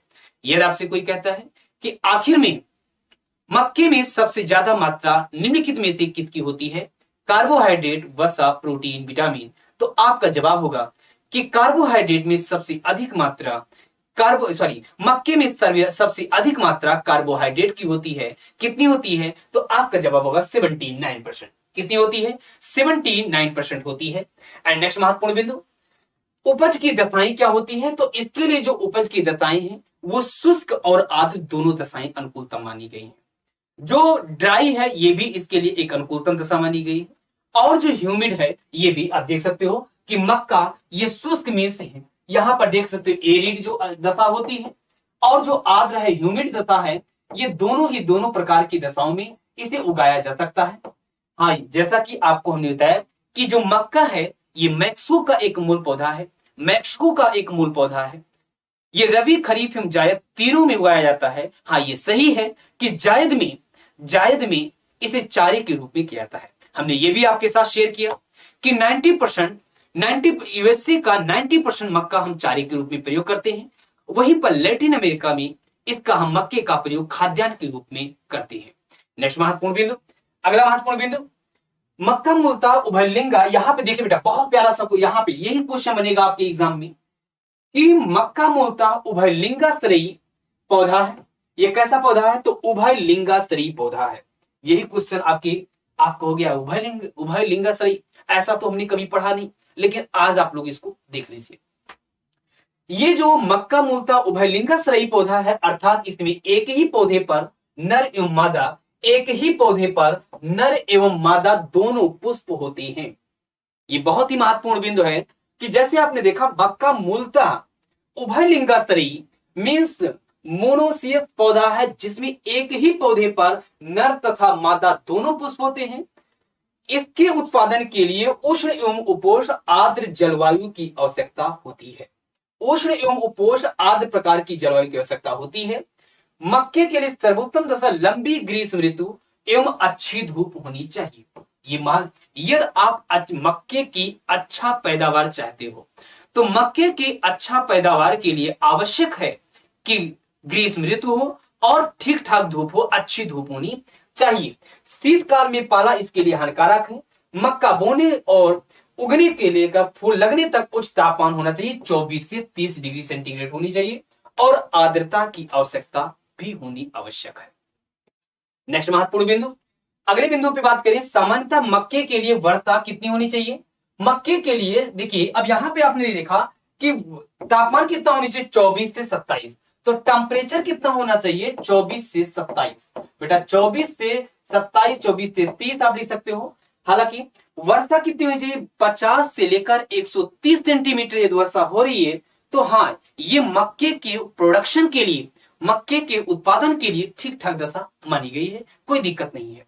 यही इतना नहीं कि यदि हम बात करते हैं, जबकि अपेक्षक शीघ्र पकने वाली किस्मों के लिए औसत तापमान 19 डिग्री सेंटीग्रेड, फुहार वाली वर्षा आवश्यक है। यदि आपसे क्वेश्चन ये भी बन सकता है कि यदि शीघ्र पकने वाली जो किस्म है इसके लिए क्या होना चाहिए, तापमान 19 डिग्री और फुहार वाली वर्षा आवश्यक है। मक्के के लिए नाइट्रोजन एवं जीवांश बहुल आर्द्रता संचयी दोमट मिट्टी अपेक्षित है। समुद्र तट से 2400 मीटर ऊंचाई तक इसे उगाया जा सकता है, तो ये भी आपको ध्यान देना है। ये जो सी लेवल है, ये मान लीजिए आपका सी लेवल है, तो समुद्र यहां पे देख सकते हैं समुद्र तट है, ये समुद्र तट है, समुद्र तल है, इससे हम 24 मीटर की ऊंचाई तक 2400 मीटर तक हम इसे उगा सकते हैं। ओके, चलिए नेक्स्ट महत्वपूर्ण बिंदु, अगले बिंदु पे हम बात करते हैं। मक्के का उत्पादन मुख्य रूप से उत्तरी अमेरिका, नॉर्थ अमेरिका महाद्वीप में होता है। विश्व में मक्के का सबसे बड़ा आयातक देश जापान है। आयात कौन कर रहा है, जापान। निर्यातक देश यूएसए है, क्योंकि आप अभी हमने आपको बताया 90% चारे के रूप में इसका प्रयोग करता है। विश्व में मक्का उत्पादन में भारत का 7वां स्थान है, 7वां स्थान है, आपको ये भी ध्यान देना है। एंड नेक्स्ट महत्वपूर्ण बिंदु है, अब है बाजरा। तो आपने पढ़ा कि सबसे पहले आपने पढ़ा कि गेहूं, चावल, मक्का। अब हम लोग गेहूं, चावल और मक्का के बाद हम लोग अगले बिंदु पे बात करेंगे और वह है बाजरा। क्या है बाजरा? बाजरा के संदर्भ में बाजरा मोटे खाद्यान्न के अंतर्गत अफ्रीकी मूल का पौधा है। पहला तो यही पॉइंट है कि जो बाजरा है वो किस देश का ये मूल पौधा है, तो अफ्रीकी मूल का पौधा है। इसे अफ्रीका एवं भारतीय उपमहाद्वीप में प्राचीन काल से उगाया जाता रहा है। बेटा बाजरा आपको महत्वपूर्ण बिंदु है, यहां से क्वेश्चन आए, यहां से क्वेश्चन आपसे एग्जाम में पूछा गया है, तो आप लोगों को यह ध्यान देना है। पहला तो क्वेश्चन यही बनता है कि आखिर में जो बाजरा है ये कहां का मूल का पौधा है, तो ये अफ्रीकी मूल का पौधा है। दूसरा, ये मोटे खाद्यान्न के अंतर्गत इसकी गिनती की जाती है, प्राचीन काल से उगाया जा रहा है। यही इतना नहीं, ये एक खरीफ की फसल है। ये जो बाजरा है, ये बाजरा आपने जो देखा, ये बाजरा किसका, तो आपका जवाब खरीफ की फसल है। अब जैसे हमने कहा खरीफ की फसल है, तो खरीफ का फसल का नाम लेते ही आपके मन में उठेगा कि सर इसका मतलब ये है कि गर्मियों में ये उगाई जाती होगी। चलिए देखते हैं। जो वर्षा ऋतु में बोकर शीत ऋतु के आरंभ में काट ली जाती है, अर्थात खाद्यान्न तथा मोटे खाद्यान्नों में सर्वाधिक सूखा, उच्च तापमान, अम्लीयता सहने की क्षमता बाजरा में होती है। ये बहुत महत्वपूर्ण, सर्वाधिक सूखा, ये पॉइंट देखिए बेटा, ये तीनों महत्वपूर्ण। जितने भी खाद्यान्न है, जितने भी मोटे खाद्यान्न है, चाहे वो खाद्यान्न, चाहे वो गेहूं, चावल, मक्का, चाहे जो भी आप देख सकते हो, इन सब में खाद्यान्नों में मोटे खाद्यान्न जो भी हैं, चाहे ज्वार हुआ, इन सब में सर्वाधिक सूखा, यहां पे देखिए एक पॉइंट, सर्वाधिक सूखा, उच्च तापमान और अम्लीयता, ये तीनों महत्वपूर्ण बिंदु हैं। कौन कौन सा? सर्वाधिक सूखा, उच्च तापमान और अम्लीयता सहने की क्षमता बाजरा में होती है। ये जल भराव तथा अम्लीय मृदा के प्रति संवेदनशील होता है। अगला महत्वपूर्ण है वह है दलहनी फसलें, जिसे हम कहते हैं लेग्यूम कुल की फसलों को दलहनी फसल कहा जाता है। दलहनी फसलें मृदा उर्वरता, यहां पे देखिए जो दलहनी जो फसल होती हैं, दलहनी जैसे दाल कहते हो ना, दलहनी फसल दाल जैसी। अब हम लोग देखते हैं आखिर में दलहनी फसल की क्या उपयोगिता है, इस बारे में भी हम लोग देखेंगे। दलहनी फसलें मृदा उर्वरता एवं संरक्षण की दृष्टि से ये महत्वपूर्ण होती हैं। इन फसलों की जड़ों में देखिए जो दलहनी फसलें होती हैं, इन दलहनी फसलों की जड़ों में राइजोबियम प्रजाति के जीवाणु बैक्टीरिया पाए जाती हैं। ये जो आप दलहनी फसल देखते हो, ये दलहनी फसल जो सॉइल कंजर्वेशन की दृष्टि से महत्वपूर्ण है। इनकी जो जड़ होती है, इनकी जड़ों में राइजोबियम नामक बैक्टीरिया पाए जाते हैं जो वायुमंडल के नाइट्रोजन को मृदा में संस्थापित करने में सक्षम होती हैं। वायुमंडल में जो नाइट्रोजन पाए जाते हैं, आपको याद है हमने बताया था कि वायुमंडल में जो नाइट्रोजन की प्रतिशत मात्रा है 78% है, और ये वायुमंडल में पाए जाने वाली जो 78% जो नाइट्रोजन है, इस नाइट्रोजन को मृदा में संस्थापित करने का कार्य करते हैं। कौन? दलहनी फसलों में पाए जाने वाले, दलहनी फसलों की जड़ों में पाए जाने वाले जो राइजोबियम बैक्टीरिया होते हैं, ये महत्वपूर्ण कार्य ये इनका यही है कि वायुमंडल की नाइट्रोजन को मृदा में संस्थापित करने में सक्षम होते हैं। दूसरा कोबाल्ट, यहां पे कोबाल्ट राइजोबियम द्वारा नाइट्रोजन स्थिरीकरण के लिए आवश्यक तत्व है। ये विटामिन B12 के संश्लेषण में सहायक है। दलहनी फसलें अपनी गहरी जड़ों वनस्पति वृद्धि के मृदा अपरदन को रोककर संरक्षी फसलों की भूमिका निभाती है। यही इतना नहीं, जैसे आपने देखा लोबिया एवं मूंग का प्रयोग दलहन, चारा एवं हरी खाद आदि के रूप में किया जाता है। ये तीनों महत्वपूर्ण जो यहाँ पे आप देख रहे हैं, यहाँ पे जो आप देख रहे हैं कि चाहे वो लोबिया एवं मूंग का प्रयोग है, ये लोबिया एवं मूंग का प्रयोग दलहन के दृष्टि से, चारा एवं हरी खाद आदि के रूप में किया जाता है। उड़द एवं मूंग की फसलों के रूप में मुख्यतः सिंचित क्षेत्रों में उगाई जाती है। यही इतना नहीं, भारत विश्व में दालों का सबसे बड़ा उत्पादक है। यदि हम भारत देखें तो ये भारत दालों में सबसे बड़ा उत्पादक है। उपभोक्ता आयातक राष्ट्र है। यहां दालों का अत्यधिक उपभोग होने के कारण इनका अग्रणी उत्पादक होने पर भी आयात करना पड़ता है। आप देखते हो हम लोगों का क्या है, हम लोग चाहे जितना सब्जी बन जाए क्यों ना, चाहे जैसे आपने सुना होगा ना कि जब पहले, अब तो इतना नहीं रह गया, जब लोग पहले ब्राह्मणों को बुलाते थे निमंत्रण पर तो कहते थे पूरी और तरकारी बन जाए तो काम चल जाएगा। कहते थे पूरी और तरकारी, तरकारी मतलब ये मेरा सब्जी से होता है, क्षेत्रीय लैंग्वेज है, तो पूरी और तरकारी की बात होती थी। लेकिन फिर भी पूरी और तरकारी से काम चलता नहीं था। एक कहावत थी कि पूरी और तरकारी, तो पूरी और तरकारी से काम नहीं चलता था, बल्कि कहीं ना कहीं दाल का। अब देखिए अपने यहाँ क्या हाथ है, मैं आपको बताऊं सबसे बड़ा, हम लोग भी, चाहे मैं हूं चाहे आप है, कोई भी है बेटा, हम लोग क्या करते हैं जब खाना खाते हैं तो रोटी सब्जी ही खाएंगे, लेकिन चम्मच से क्या करेंगे, स्पून से क्या करेंगे, दाल को पीते रहेंगे, एक एक स्पून पीते रहेंगे। मीन्स क्या है, ये हम लोगों का एक स्वभाव है कि दालों का अत्यधिक मात्रा में ग्रहण करना। ये तो है, मीन्स यही तरीका आप लोग भी खाते होंगे, सब लोग मोस्टली यही है।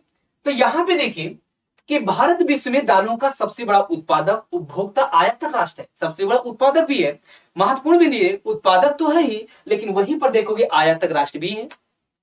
तो ये दालों का अधिक उपभोग, यहाँ पे उपभोग होने के कारण इसका अग्रणी उत्पादक होने पर भी आयात करना पड़ता है। अर्थात भारत में सामान्यतः दालों का निर्यात नहीं होता। ये सबसे ज्यादा उत्पादक दाल, ये देखा जाए दालों का उत्पादक राष्ट्र है भारत, लेकिन इतना अधिक हम लोग इसका उपभोग करते हैं दालों का। जैसे हमने आपको उदाहरण दिया कि रोटी और सब्जी खाते हैं, इसके बावजूद भी स्पून से हमें कि बीच बीच में दाल जाना चाहिए अंदर, ये तो होता है। तो ये है, तो आप देख सकते हो कि अर्थात कहीं ना कहीं हमें आयात करना पड़ा है, निर्यात हम ना के बराबर करें, कुछ नहीं कर रहे। विश्व के 14% दालों का आयात और 27% उपभोग करते हैं। मीन्स आप देख सकते हो ये आंकड़ा बहुत बड़ा डेटा है बेटा। मीन्स विश्व में जितना उपभोग हो रहा है जितनी ज्यादा मात्रा में कंजप्शन हो रहा है, इस कंजप्शन का 27%, इस कंजप्शन का 27% हम लोग क्या कर रहे हैं, उपभोग कर रहे हैं। बहुत बड़ी मात्रा है ये छोटी मात्रा नहीं है बेटा। विश्व का 25% जो है वो क्या कर रहा है, यहां पे हम लोग उपभोग कर रहे हैं। यही इतना नहीं, विश्व दलहन का लगभग 36%, दलहन का 36% फसल क्षेत्रफल तथा 25.4% उत्पादन भारत में होता है। संयुक्त राष्ट्र खाद्य एवं कृषि संगठन FAO तथा विश्व स्वास्थ्य संगठन WHO जेनेवा के मानकों के अनुसार यदि हम बात करें तो शाकाहारी भोज पद्धति में प्रति व्यक्ति प्रतिदिन 104 ग्राम दाल का उपभोग आवश्यक माना जाता है। सोयाबीन को सन 1968 में संयुक्त राज्य अमेरिका से भारत लाया गया। जो आप कहते हो न्यूट्रेला, आप लोग कहते हो ना न्यूट्रेला को यार लिया जाना चाहिए खाने में, क्योंकि ये न्यूट्रेला एक हाई प्रोटीन, ये कहें तो वेजिटेबल्स हैं, हाई प्रोटीन होता है, इसमें एक उच्च प्रोटीन होता है। बेटा आप लोग भी ये प्रयास करो कि मीन्स वीकली 1 डे जरूर सोयाबीन लो। हाँ अच्छे वाले लो यार, कि मतलब ये ना रहे कि जो 10 रुपए किलो बिकता है वो नहीं। एक अच्छी क्वालिटी में यदि सोयाबीन लेते हो तो वो हाई प्रोटीन युक्त होती है बेटा, हाई प्रोटीन युक्त होती है। तो उस प्रोटीन युक्त यहां पर देखिए, तो शाकाहारी भोज्य पदार्थ में प्रति व्यक्ति प्रतिदिन 104 ग्राम दाल का उपभोग आवश्यक माना जाता है। सोयाबीन को सन 1968 में 1968 में यूएसए से भारत लाया गया। ये आपको ध्यान, जो सोयाबीन है, जो न्यूट्रेला है, इस न्यूट्रेला को हमने 1968 में यूएसए से हमने भारत लाया। यही इतना नहीं, दलहन उत्पादक शीर्ष 4 राष्ट्रों में हम बात करें तो भारत पहले स्थान पे है, स्पेन सेकेंड स्थान पे है, पोलैंड तीसरे स्थान पे, मोजाम्बिक 4 स्थान पे। और यदि हम कहेंगे तो क्या कहेंगे, भारत पहले स्थान पे है, और फिर हम कहेंगे हाँ जी बिल्कुल, एक मिनट पहले स्पोमो, भारत पहले स्थान पे है, स्पेन दूसरे स्थान पे है, पोलैंड तीसरे स्थान पे है, मोजाम्बिक, भारत स्पोमो। क्या कहते हो कि यदि दलहन उत्पादक दृष्टि से हम बात करें तो दलहन उत्पादक दृष्टि से यदि पहला स्थान कहोगे भारत स्पोमो। क्या कहोगे, भारत स्पोमो। भारत स्पोमो का मतलब यह है कि भारत पहले स्थान पे है, स्पेन सेकेंड स्थान पे है, पोलैंड तीसरे स्थान पे है, और यहाँ पे मोजाम्बिक चौथे स्थान पर है। तो ये आपको भी ध्यान देना है। अगला महत्वपूर्ण बिंदु ये है, आप देख रहे हो यहाँ पर, बिल्कुल बेटा यहाँ पे आप देख रहे हो एक महत्वपूर्ण बिंदु है कि नेक्स्ट महत्वपूर्ण बिंदु, अंतरराष्ट्रीय दलहन वर्ष क्या होता है। वास्तव में वर्ष 2016 की बात है, ध्यान समझिए बेटा, वर्ष 2016 की बात है। भारत स्पेन पोलैंड मोजाम्बिक, यहां पे देखिए संयुक्त राष्ट्र संघ ने वर्ष 2016 को अंतरराष्ट्रीय दलहन वर्ष के रूप में मनाया। पहला क्वेश्चन, पॉइंट नंबर यहीं से कि आखिर में अंतरराष्ट्रीय दलहन वर्ष कब मनाया गया, 2000 किस वर्ष को मनाया गया, 2016 को। किसने मनाया, संयुक्त राष्ट्र संघ ने, यूनाइटेड नेशन, संयुक्त राष्ट्र संघ ने संयुक्त राष्ट्र संघ ने वर्ष 2016 को अंतरराष्ट्रीय दलहन वर्ष के रूप में मनाया। यही इतना नहीं, सोयाबीन वैज्ञानिक वर्गीकरण के आधार पर एक दलहन फसल है। यदि हम सोयाबीन को देखें तो ये सोयाबीन, ध्यान समझिएगा, यदि वैज्ञानिक वर्गीकरण पर देखें, वैज्ञानिक वर्गीकरण के आधार पर देखें तो ये एक दलहन फसल है। किंतु उपयोगिता के आधार पर देखें तो यदि उपयोगिता की दृष्टि से देखें तो ये तिलहन फसल है। ये उपयोगिता की दृष्टि से बात करें तो ये कैसी फसल है, तिलहन फसल है। तो ये भी आपको ध्यान देना है। यदि हम बात करें उपयोगिता की दृष्टि से तो उपयोगिता की दृष्टि से ये एक तिलहन फसल है, लेकिन वैज्ञानिक दृष्टि से बात करें तो एक दलहनी फसल है। यहाँ पे देखिए सोयाबीन वैज्ञानिक वर्गीकरण के आधार पर एक दलहन फसल है, लेकिन उपयोगिता की दृष्टि से यदि हम बात करें तो ये एक तिलहनी फसल है। इसमें 20 से 22% तेल और 40 से 45% प्रोटीन। आप अनुमान लगाइए बेटा कि ये जो सोयाबीन जिसे हमने 1968 में 1968 में हमने यूएसए से लाया, ये जो सोयाबीन जो हाई हमने बताया हाई प्रोटीन युक्त होती है, इस सोयाबीन से हमने आपसे यह 20 से 22% तेल और 40 से 45% प्रोटीन पाया जाता है बेटा। इसमें 20 से 22% तेल आयल्स एंड 40 से 45% प्रोटीन पाया जाता है, जो उच्च कोटि का पशु आहार होता है। ये इतना नहीं, अब हम लोग बात करते हैं तिलहनी फसल। अब जैसे अभी आपने देखा, हमने आपको बताया उपयोगिता की दृष्टि से, यदि हम उपयोगिता की दृष्टि से बात करते हैं तो सोयाबीन एक तिलहनी फसल है। यदि हम वैज्ञानिक वर्गीकरण के आधार पर देखते हैं तो सोयाबीन एक क्या है, दलहनी फसल है। हाँ, ये सही है कि 20 से 22% इसमें तेल और 40 से 45% तक हम इसमें 40 to 45% हम इसमें तिलहन की स्थिति मीन्स प्रोटीन प्राप्त करते हैं। अगला महत्वपूर्ण है तिलहनी फसल अलसी, कुसुम, रामतिल और अरंडी के उत्पादन में भारत विश्व में प्रथम स्थान रखता है। ये आप देखोगे बेटा, आप नाम याद रखोगे, ये नाम आपके एग्जाम के लिए बहुत महत्वपूर्ण है। क्या है, इस बिंदु को समझे। हमने यहां पे कहा अलसी, कुसुम, रामतिल, अरंडी के उत्पादन में भारत विश्व में प्रथम स्थान रखता है। वर्ष 2019 की बात है बेटा, वर्ष 2019 में तिल का सर्वाधिक उत्पादक राष्ट्र सूडान था, लेकिन उसके पश्चात क्रमशः म्यांमार, भारत और तंजानिया, पाकिस्तान का स्थान है। अब हम लोग बात करते हैं मूंगफली, बहुत महत्वपूर्ण है ठंडियों में। अब ठंडी का जब मौसम आएगा तो आप लोगों के बिस्तर पे मूंगफली होगा, होता है कि नहीं होता है। मीन्स बिस्तर पर लेटे रहोगे, मूंगफली खाते रहते हो, ये तो होता है। चलिए मूंगफली के बारे में। मूंगफली बेटा वास्तव में एक बहुत ही महत्वपूर्ण, या देखें एक यहाँ पे दिस इज ऑटोमन क्रॉप है। यहाँ पे कहें एक ऑटोमन क्रॉप है। इसे मृदा स्राव से प्रभावित क्षेत्रों में आपर्दन अवरोधी आच्छादनकारी फसल के रूप में उगाया जाता है।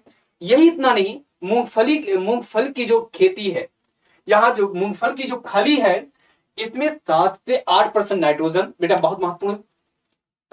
देखिए, जो आप ठंडियों के महीने में बिस्तर में मूंगफली खाते हो, आखिर में इसका लाभ क्या है? क्यों हम आखिर में मूंगफली का इतना अधिक सेवन करते हैं ठंडियों में?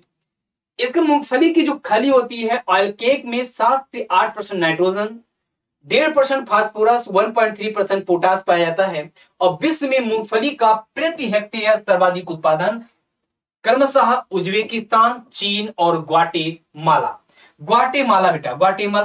में पाया जाता है। जबकि विश्व में सर्वाधिक मूंगफली उत्पादन करने वाले राष्ट्र क्रमशः चीन, भारत, नाइजीरिया और सूडान है।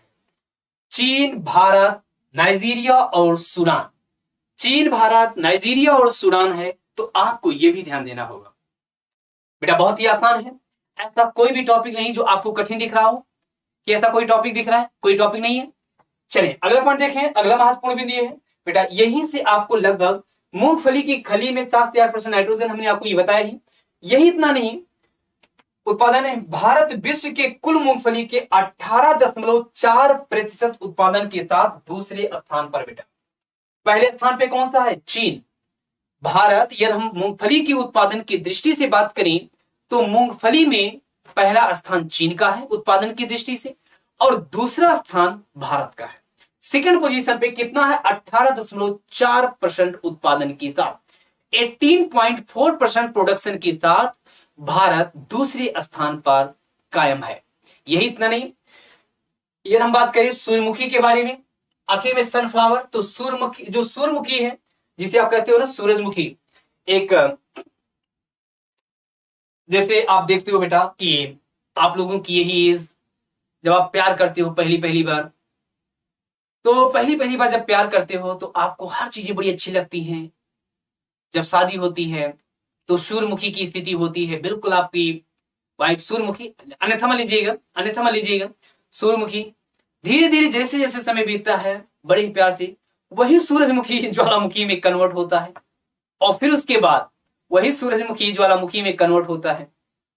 हालांकि तो इस प्रकार, हाँ जी बिल्कुल बेटा, तो इस प्रकार वही जो नेक्स्ट पॉइंट, सूर्यमुखी की जो खली में 40 से 50% उच्च कोटि का प्रोटीन पाया जाता है।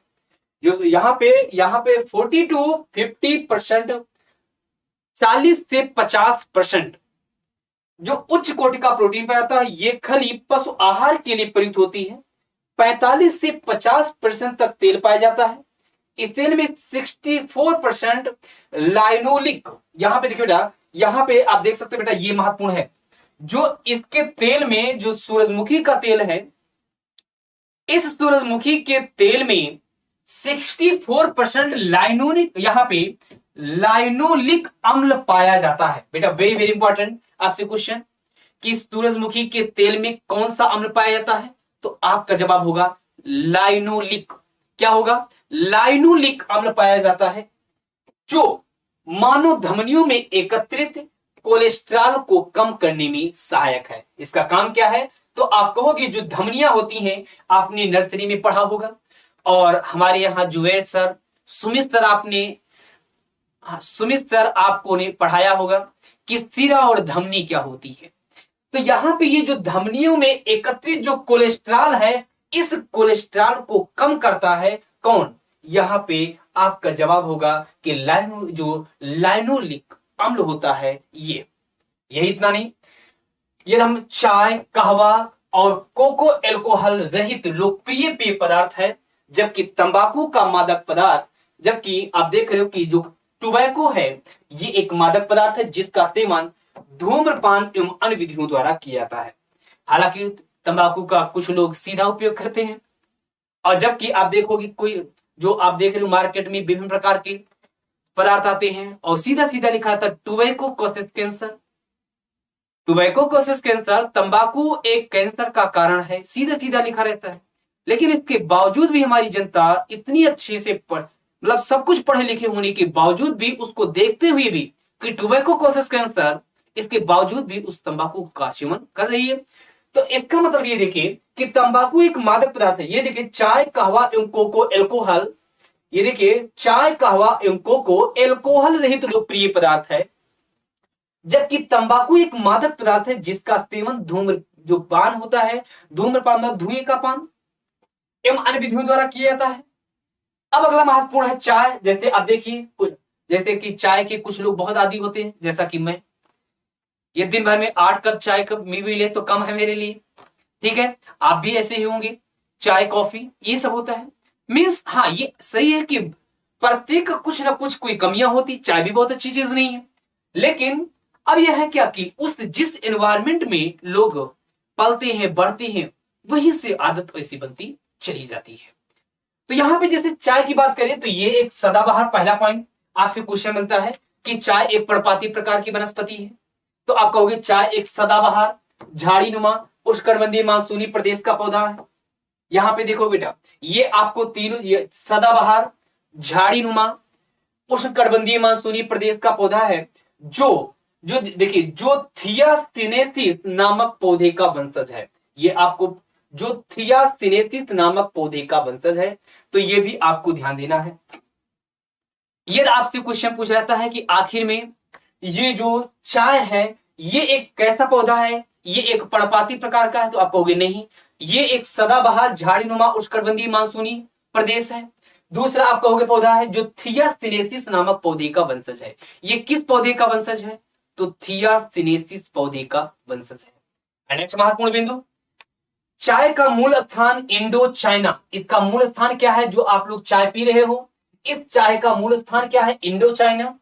इंडो चाइना में चाय के उच्च प्रदेश तथा भारत में असम घाटी, दार्जिलिंग व नीलगिरी की पहाड़ियां हैं। चाय का सर्वप्रथम प्रयोग चीन में एक चिकित्सीय औषधीय पेय के रूप में हुआ था। इसे लगातार काट छांट कर झाड़ीदार और बौना बनाए रखने में, पत्ते चुनने में सुविधा होती है। जैसे अपने यहाँ की ये चाय पत्तियों में बात करें तो असम की चाय पत्ती बहुत अच्छी है बेटा। कितने बच्चों ने असम के चाय पत्ती को ला करके चाय बनाकर पिया है? कितने ऐसे बच्चे हैं? कीर्ति कुमारी लेखपाल, जय हिंद, अमर सोनी, कितने ऐसे बच्चे हैं जिन्होंने असम के चाय को पिया है, असम की चाय पत्तियों को ला करके यहां पर पिया है? ईमानदारी पूर्वक बताइएगा बेटा, ठीक है। अब यहां पर देखिए चाय में स्फूर्तिदायक थीन नामक तत्व पाया जाता है, और जिसके अंतर्गत चाय में थिनाइन, कैफीन, पॉलीफेनल्स, टेनिन, थायोब्रोमाइड, थायोफाइलिन, निकोटीन आदि तत्व पाए जाते हैं। बेटा वेरी वेरी इंपॉर्टेंट है, क्योंकि आप लोग चाय पीते हो तो इतनी जानकारी तो होनी ही चाहिए। चाय पीते हो, चलिए कोई बात नहीं बेटा, पुष्पेंद्र प्रताप बहुत अच्छा बेटा, नहीं पीते हैं बहुत अच्छा है, कोई इसमें बुराई नहीं है, नहीं पीते हैं बहुत अच्छा है, कोई दिक्कत नहीं है। तो जैसे यहां पर देखिए, जैसे आपने कहा कि चाय में एक स्फूर्तदायक एक थीन नामक तत्व पाया जाता है। कौन सा? थीन नामक तत्व पाया जाता है, जिसके अंतर्गत चाय में theanine, caffeine, polyphenyl, tannin, थायोब्रोमाइड, थायोफाइलिन, nicotine आदि तत्व पाए जाते हैं। आप लोगों को केवल एक ही बात जानकारी होगी। ओके बेटा, मंजू कुमारी बहुत अच्छा बेटा, जो बच्चे चाय नहीं पीते हैं बहुत अच्छा है। ओके, ये हम नेक्स्ट बिंदु पे बात करें, अगले बिंदुओं पे। तो अगला महत्वपूर्ण बिंदु देखें, उत्पादन की दशाओं के बारे में बात करें तो ये पर्वतीय एवं आर्द्र भागों में उगने वाली एक पौधा है। मानसूनी प्रदेशों में, पहला पॉइंट मानसूनी प्रदेश है। दूसरा महत्वपूर्ण बिंदु आप देख रहे हैं कि पर्वतीय एवं आर्द्र भागों में उगने वाला पौधा है। इसके लिए जो जलवायु है ये उष्ण जलवायु होनी चाहिए, गर्म जलवायु होनी चाहिए। तापमान 27 डिग्री सेंटीग्रेड की आवश्यकता होती है, किंतु ये 60 डिग्री सेंटीग्रेड में भी उग सकती है। मींस यहां पे आपको ये समझना है कि तापमान 27 डिग्री सेंटीग्रेड होना चाहिए, लेकिन ये तापमान 16 डिग्री सेंटीग्रेड है तो भी उग सकती है, कोई बहुत बड़ी बात नहीं होती है। ओके, चलिए अगला पॉइंट, चाय के पौधों को सफलतापूर्वक उगाने के लिए जो वर्षा होनी चाहिए, कितना होना चाहिए? 150 सेंटीमीटर, मींस 130 से 150। परंतु अधिक वर्षा वाले क्षेत्रों में भी इसे उगाया जा सकता है। यहां पे देखिए, वस्तुतः ऊंचे तापमान, जैसे आपने देखा तापमान 27 डिग्री सेंटीग्रेड, अधिक वर्षा 150 सेंटीमीटर वर्षा, वातावरणीय की उच्च आर्द्रता, ह्यूमिडिटी उच्च होना चाहिए। ये जो है इन सब का सहयोग चाय के पौधों के लिए, जो चाय के जो प्लांट्स हैं उन चाय के पौधों के लिए, चाय के पौधों के विकास के लिए अत्यंत महत्वपूर्ण होते हैं। पाला एवं ओलावृष्टि इसकी फसल के लिए, पाला एवं ओलावृष्टि इसकी फसल के लिए क्या होती? घातक सिद्ध होते हैं।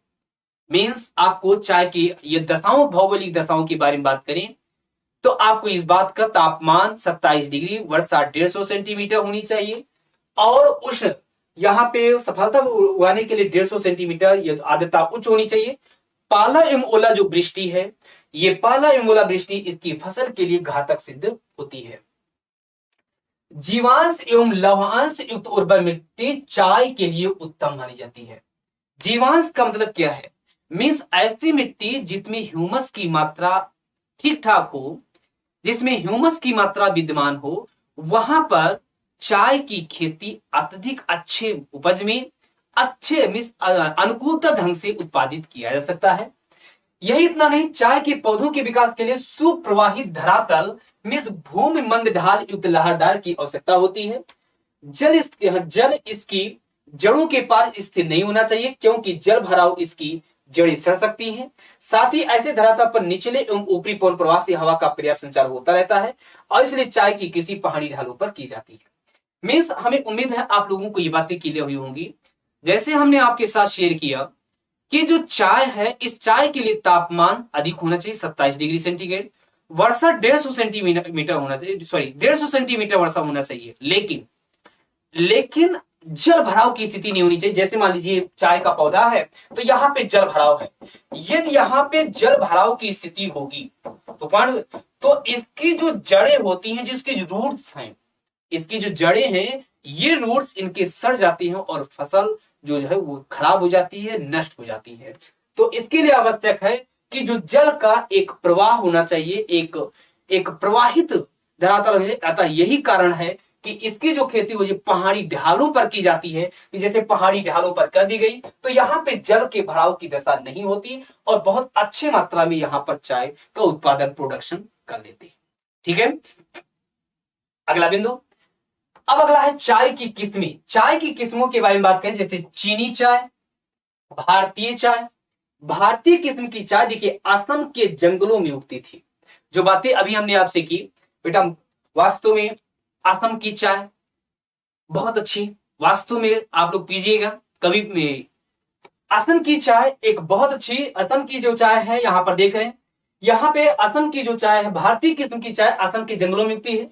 वहां रॉबर्ट ब्रूस नामक अंग्रेज ने, किसने, ये बेटा नाम याद रखोगे, किसने? रॉबर्ट ब्रूस नामक अंग्रेज ने 1830 के दशक में, कब 1830 के दशक में इसकी कृषि आरंभ की और बाद में इसे बागानी कृषि के रूप में तब्दील कर दिया, बागानी कृषि के रूप में इसे अपनाया। हाँ, ये सही है कि वास्तव में चाय की दो किस्में, एक चीनी चाय और दूसरा भारतीय चाय। भारतीय चाय असम के जंगलों में, असम के वनों में, हाँ, ये 1830 के दशक में इसकी कृषि आरंभ की। किसने? एक अंग्रेज था, रॉबर्ट ब्रुस नामक अंग्रेज ने।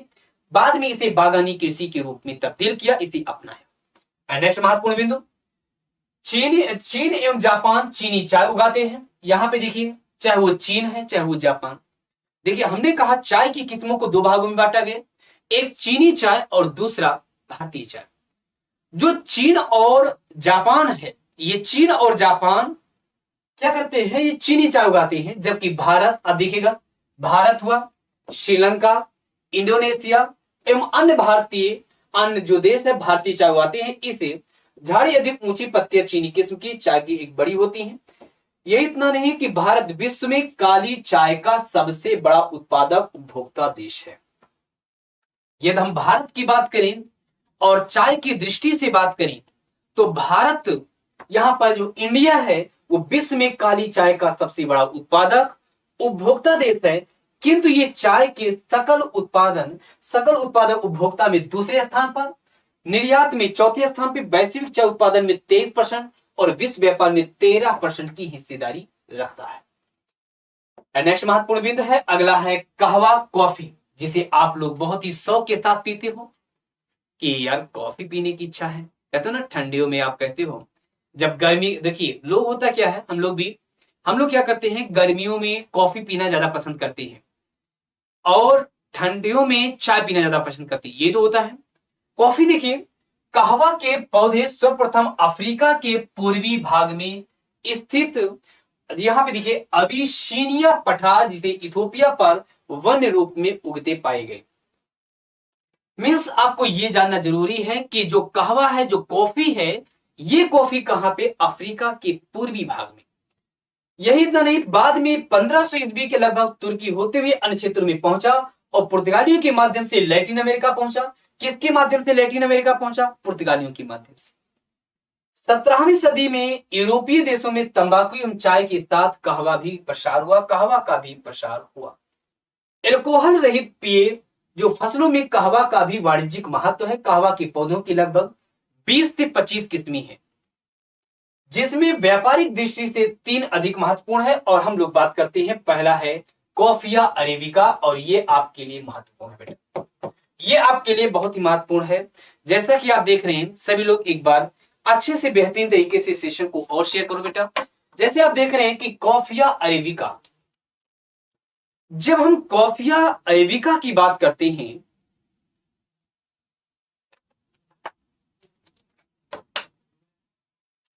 तो इसके श्रेष्ठ उत्पादन के अनुकूलतम परिस्थिति उच्च भूमि का होना आवश्यक है। यहां पे देखिए हाईलैंड, उच्च भूमि का मतलब हाईलैंड का होना आवश्यक है।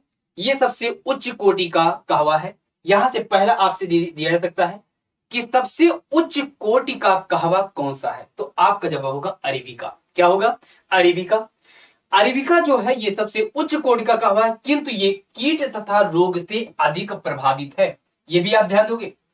इसका उत्पादन कम होता है, विश्व में कुल 3/4 आपूर्ति होती है। इससे विश्व की कुल 3/4 आपूर्ति होती है। यहां से आपने क्या देखा कि जो कहवा है, जो कॉफी है, आप देख रहे हो, इस कहवे की जो एक प्रजाति है अरेबिका, एक किस्म है अरेबिका, ये अरेबिका एक उच्च कोटि का कॉफी है। बिल्कुल सही है, लेकिन ये उच्च कोटि का है, ये तो सही है, लेकिन कहीं ना कहीं ये रोग से भी बहुत ज्यादा प्रभावित है। यही इतना नहीं, बल्कि इसका उत्पादन कम होता है, विश्व की कुल 3/4 है। उच्च भूमि का होना आवश्यक है इसके लिए। दूसरा है रोबस्टा। पहला आपने देखा अरेबिका, यहां पे देखिए बेटा अरेबिका। दूसरा आपने क्या देखा? रोबस्टा। Second is robusta. जो आपने सेकेंड देखा रोबस्टा, ये क्या है? जिसे हम कांगो, ये फफूंदी रोगों की प्रतिरोधी किस्म है, अपेक्षाकृत अधिक सशक्त, अधिक मोटी पत्ती वाला ये पौधा है, अधिक सशक्त है, अधिक मोटी वाला पौधा है। ये विविध धरातलीय उच्चावच, साथ ही साथ में तथा विभिन्न जलवायु वाले क्षेत्रों में होता है। इसका मूल जो क्षेत्र है, ये देखिए इसका मूल क्षेत्र कौन सा है, तो कांगो बेसिन है। ये आप ध्यान दोगे कि जो रोबस्टा है, जो कॉफी की एक प्रजाति रोबस्टा है, इसका मूल क्षेत्र कांगो बेसिन है, जहां से ये अफ्रीका के अन्य भागों में, एशिया के निचली मैदानों, पठारी भागों में ले जाया जाता है। इससे विश्व की लगभग 20% कहवा की आपूर्ति होती है। 20% कहवा की आपूर्ति आपको रोबस्टा से होती है। हमें उम्मीद है आप लोगों को ये बातें क्लियर हुई होंगी। अगला महत्वपूर्ण है लाइबेरिका। लाइबेरिका मीन्स आपने पहला देखा अरेबिका। यहां पे देखिए बेटा, ये 3 महत्वपूर्ण किस्में होती हैं, अरेबिका, दूसरा आपने देखा रोबस्टा, और तीसरा आपने देखा लाइबेरिका। ये 3 महत्वपूर्ण है। रोबस्टा के बारे में आपने देखा, इसका मूल स्थान कांगो बेसिन है। इसे कॉफिया अबिसिनिका भी कहते हैं। वस्तुतः इथोपिया से ये लाया गया। ये कहां से लाया गया, इथोपिया से लाया गया है। यही इतना नहीं, इसका पौधा सभी किस्मों में अधिक लंबा होता है। ये जो आप देख रहे हैं लाइबेरिका का जो पौधा की, जो लाइबेरिका किस्म का जो कहवा है, जो कॉफी है, ये सबसे अधिक लंबा होता है। ये अरेबिका की अपेक्षा अधिक रोग प्रतिरोधक, सशक्त होता है, लेकिन स्वाद एवं गंध में निम्न कोटि का होता है। और इसीलिए यदि स्वाद की दृष्टि से बात करें, यदि हम स्वाद की दृष्टि से बात करें, गंध की दृष्टि से बात करें, तो ये निम्न कोट का होता है। सबसे उच्च कोट का अरेबिका होता है, उससे निम्न कोट किसका होता है, तो रोबस्टा होता है, और सबसे निम्न कोट का कौन होता है, तो लाइबेरिका होता है। इसलिए इसे अन्य कहवा के साथ मिश्रित करके उपयोग किया जाता है। मीन्स ऐसा करते हैं ना, मिलावटी कर लेते हैं कि चलो इसी सब के साथ यही चल जाएगा। जमैका का जो ब्लू माउंटेन है, आप देखोगे एक जमैका का ब्लू माउंटेन, ये विश्व में सर्वोच्च कोट का कहवा उत्पादक क्षेत्र है। अल्टावेरा पास उत्तरी ग्वाटेमाला का एवं मोका कहवा यमन के लाल सागर के तटीय भाग में उत्पन्न वाले उच्च कोट का कहवा है। यही इतना नहीं, अब भौगोलिक दशाओं के बारे में बात करेंगे। और जब बात भौगोलिक दशाओं की आती है, तो भौगोलिक दशाओं में टेम्परेचर कितना होना चाहिए, वर्षा कितनी होनी चाहिए, और साथ ही साथ में मिट्टी कौन सी होनी चाहिए। तो जब हम बात करते हैं, पहला है ये एक उष्ण कटिबंधीय उच्च प्रदेश की मूल फसल। पहला पॉइंट, ये कैसा पौधा है, ये उष्ण कटिबंधीय है। आपसे क्वेश्चन देगा कि जो कहवा कॉफी एक शीतोष्ण या शीत कटिबंधीय उच्च प्रदेशों की मूल उपज है। आप कहोगे उच्च, ये उच्च प्रदेश है, सही है, लेकिन ये शीत कटिबंध की नहीं बल्कि उष्ण कटिबंध की है। 600 से 1600 मीटर तक की ऊंचाई पर सर्वोत्तम होते हैं। तापमान 21 से 27, और सबसे ठंड माह का तापमान 10 डिग्री सेंटीग्रेड से अधिक रहता है। पाला कहवा के लिए हानिकारक होता है, ये आपको भी जानकारी है। सामान्यतः घाटियों की अपेक्षा पहाड़ी ढाल कहवा की कृषि के लिए अधिक उपयुक्त होता है। यदि हम घाटियों की अपेक्षा पहाड़ी ढाल की बात करें, तो पहाड़ी ढालों पर कहवा की खेती या जो पहाड़ी ढाल पर कहवा की खेती अधिक उपयुक्त है, क्योंकि इससे पौधों की जड़ों में पानी नहीं रुक पाता, और पहाड़ी ढालों जब पानी नहीं रुक पाएगा तो इनकी जड़ें खराब नहीं होती हैं, और इस पर जल पवन का पर्याप्त बना रहता है। तेज हवा भी कहवा को हानिकार अच्छे पुष्पन फलन के लिए वायुरोधी पेड़ों की पंक्तियों को, या पेड़ों को पंक्तियों में लगानी पड़ती है। कहने का मतलब यह है, तेज हवा भी कहीं ना कहीं कॉफी के लिए हानिकारक है। अब यही इतना नहीं, आपको हमने ये भी बताया था, आपको याद होगा कि तेज जो हवाएं होती हैं, ये तेज हवाएं इनके लिए कहीं ना कहीं प्रतिकूल प्रभाव डालती हैं। अतः हम करते क्या है कि इस कहवा की खेती, जो कॉफी की खेती करते हैं, तो पंक्तियों में करते हैं, जिससे निम्नतम हवाओं का जो प्रभाव न्यूनतम पड़ सके और हम आसानी से कहवा को क्षति होने से बचा सके। नेक्स्ट महत्वपूर्ण बिंदु, कहवे के लिए 125 से 150 सेंटीमीटर वर्षा होनी चाहिए। तापमान आपने देखा 21 से 27। तापमान कितना होना है, यहाँ पे देख सकते हैं, मैं आपको दोबारा ले चल रहा हूं। तापमान 21 से 27, ठीक है। तापमान कितना होना चाहिए, 21 से 27। तापमान 21 से 27 डिग्री सेंटीग्रेड। वर्षा कितनी होनी चाहिए, तो लगभग 125 से 200 सेंटीमीटर वर्षा होनी चाहिए। यही इतना नहीं, किंतु कहवा चुनने के लिए सूखा मौसम रहना चाहिए। वर्षा वर्ष भर सुवितरित होनी चाहिए। कहवा के पौधे 3-4 वर्षों के बाद फली देना आरंभ करते हैं। इन वृक्षों की उत्पादक आयु 40 से 50 वर्षों की होती है। नेक्स्ट महत्वपूर्ण बिंदु, कहवे के लिए लौह एवं पोटास युक्त मृदा होनी चाहिए। मीन्स कहने का मतलब यह है कि यदि हम हम ऐसे स्थानों पे जहां पे हम कहवा को उगाना चाह रहे हैं वहां की मिट्टी पोटास युक्त होनी चाहिए, आयरन युक्त होनी चाहिए, सुप्रवाहित भूमि होनी चाहिए। मीन्स सुप्रवाहित भूमि का मतलब यह है कि ऐसा ना होने पाए कि जल भराव की दशा हो जाए, और जल भराव की दशा में जड़ें इनकी खराब हो जाती है, नष्ट हो जाती है और फसलें खराब हो जाती है। यही इतना नहीं, ज्वालामुखी उत्पत्ति को मृदा कहवे की कृषि के लिए सबसे उपयुक्त होती है। विश्व कहवा उत्पादन में भारत का स्थान 8वां है, जो कहवे का 3.82% उत्पादन करता है। अब हम बात करते हैं कोको, किसकी बात करते हैं, आखिर में कोको क्या है। इस कोको के संदर्भ में हम लोग बात करते हैं कि आखिर में कोको है क्या। जब बात कोको की आती है तो कोको एक उष्णकटिबंधीय, यहां पे देखिए उष्णकटिबंधीय वर्षा वनों की प्रधान एवं प्रारूपिक उपज है। इसका वृक्ष थियोब्रोमारा कोकोवा अमेरिकी देशज है। ये किसका देशज है, तो आपका जवाब होगा अमेरिकी देशज है। यही इतना नहीं, थियोब्रोमारा कोकोवा अमेरिकी देशज है। इसके फल के बीजों को निकालकर, जो फल के बीज हैं, इन बीजों को निकालकर किण्वन करके सुखा करके कोको तैयार किया जाता है। बीजों को निकालकर, पहला पॉइंट, किण्वन करके सुखा करके कोको तैयार किया जाता है। एंड उपज की दशाएं तापमान 24 डिग्री सेंटीग्रेड, वर्षा 125 सेंटीमीटर से अधिक होनी चाहिए, आर्द्रता 80 से 90 प्रतिशत होनी चाहिए। आर्द्रता कितनी, 80 से 90 होनी चाहिए। कोको के वृक्ष को सूर्य की सीधी किरणों तथा तेज पवनों से बचाना आवश्यक होता है। जानना यह महत्वपूर्ण है कि जो कोको का पौधा है, इस कोको के पौधे को सूर्य की सीधी किरणों एवं तेज पवनों से बचाना अत्यंत आवश्यक है। यदि इन्हें आप सूर्य की किरणों और यदि हवाओं से नहीं बचाते हैं तो इन पर प्रतिकूल प्रभाव पड़ेगा। अतः इसे केला, आम, रबर के वृक्षों की छाया में लगाया जाता है, और इसे हम किसके, केला के, आम के, रबर के वृक्षों की छाया में लगाया था ताकि अत्यधिक वाष्पीकरण को रोका जा सके। कोको की फलियों को साफ करके, सुखा करके, भून करके उन्हें सेवन योग्य बनाया जाता है। फिर इसे पीस करके चीनी मिला करके चॉकलेट बनाई जाती है। आप देखते हो ना, चॉकलेट देखते हो ना, आप लोगों ने देखा होगा, खाया भी होगा।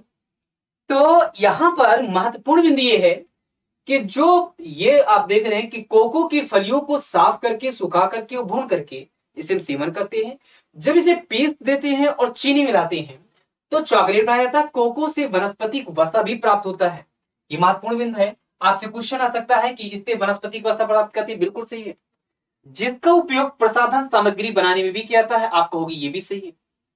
मीन्स कोको जो है, आप कोको जो देख रहे हैं, इस कोको का उपयोग हम प्रसाधन सामग्री में भी करते हैं। एंड यही इतना नहीं। एंड नेक्स्ट पॉइंट,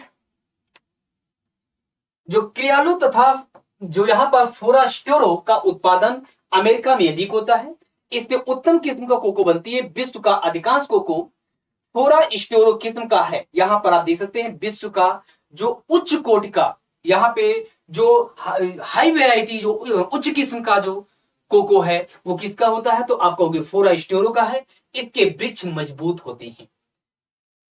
अब हम लोग चलते हैं टोबैको कॉसेस कैंसर पर, तंबाकू पर। ठीक है, तंबाकू जो है ये किस कुल का पौधा है, पहला पॉइंट यही उठता है। तो जो तंबाकू है ये सोलोनेसी कुल का पौधा है।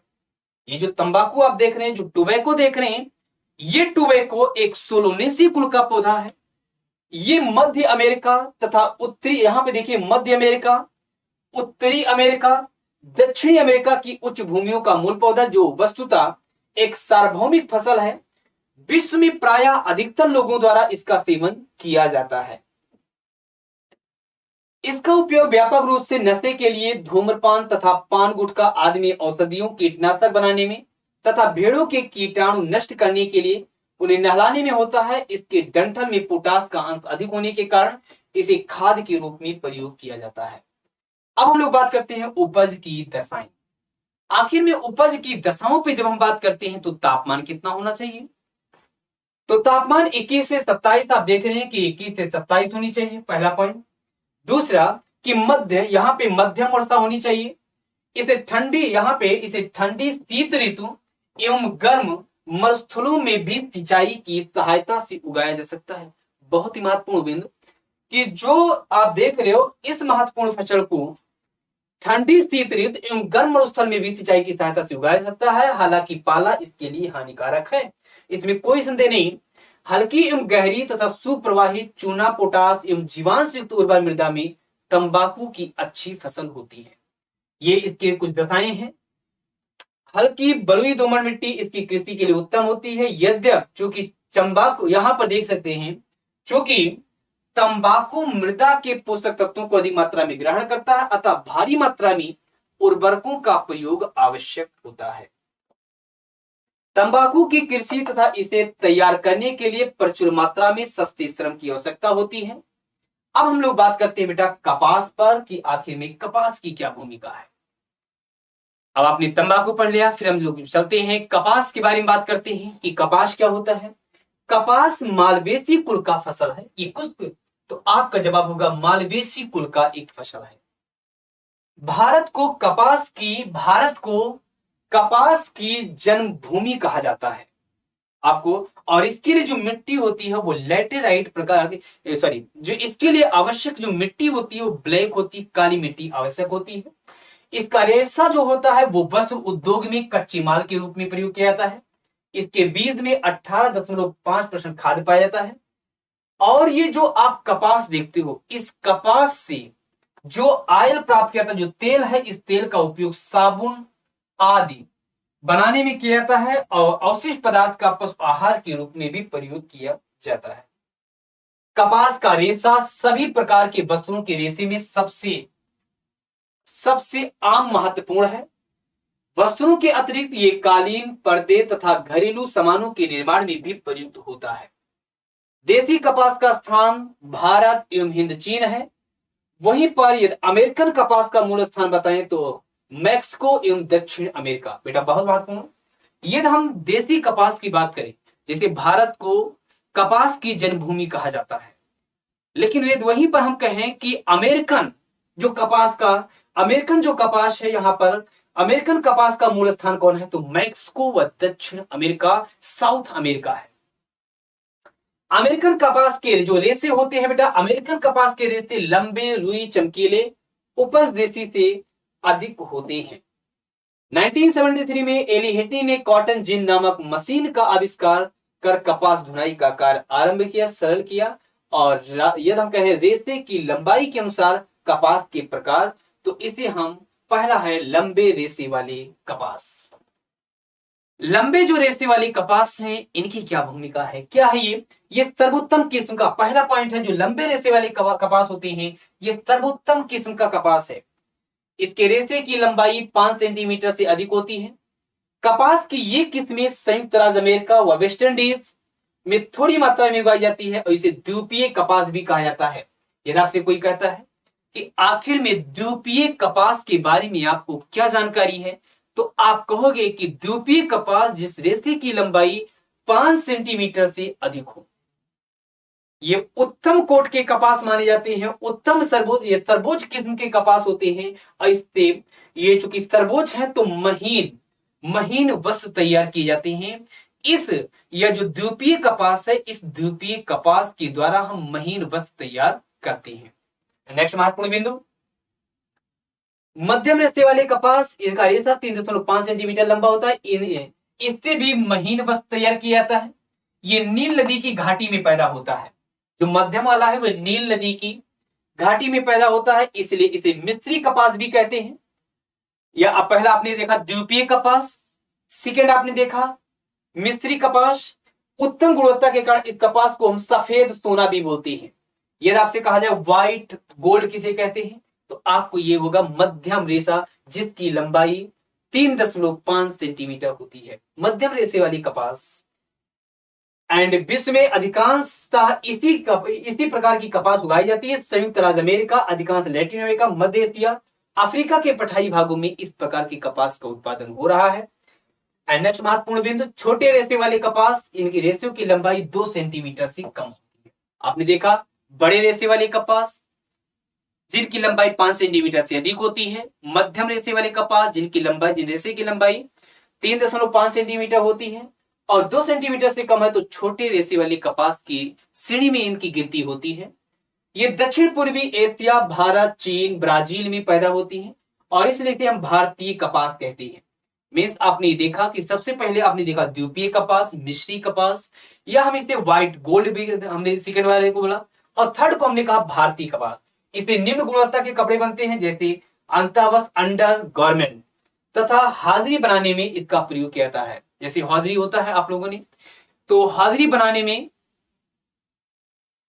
में भी इसका प्रयोग होता है। उपज की दशाओं के बारे में बात करें तो कपास एक उपोष्ण कटिबंधीय पौधा है जिसे लंबे वर्धन काल की आवश्यकता होती है। इसके विकास के लिए खुली धूप होनी आवश्यक है। दिन एवं रात दोनों गर्म होनी चाहिए।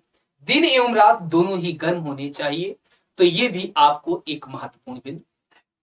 ठीक है, तो अब इसके आगे थोड़ा सा और बात करते हैं।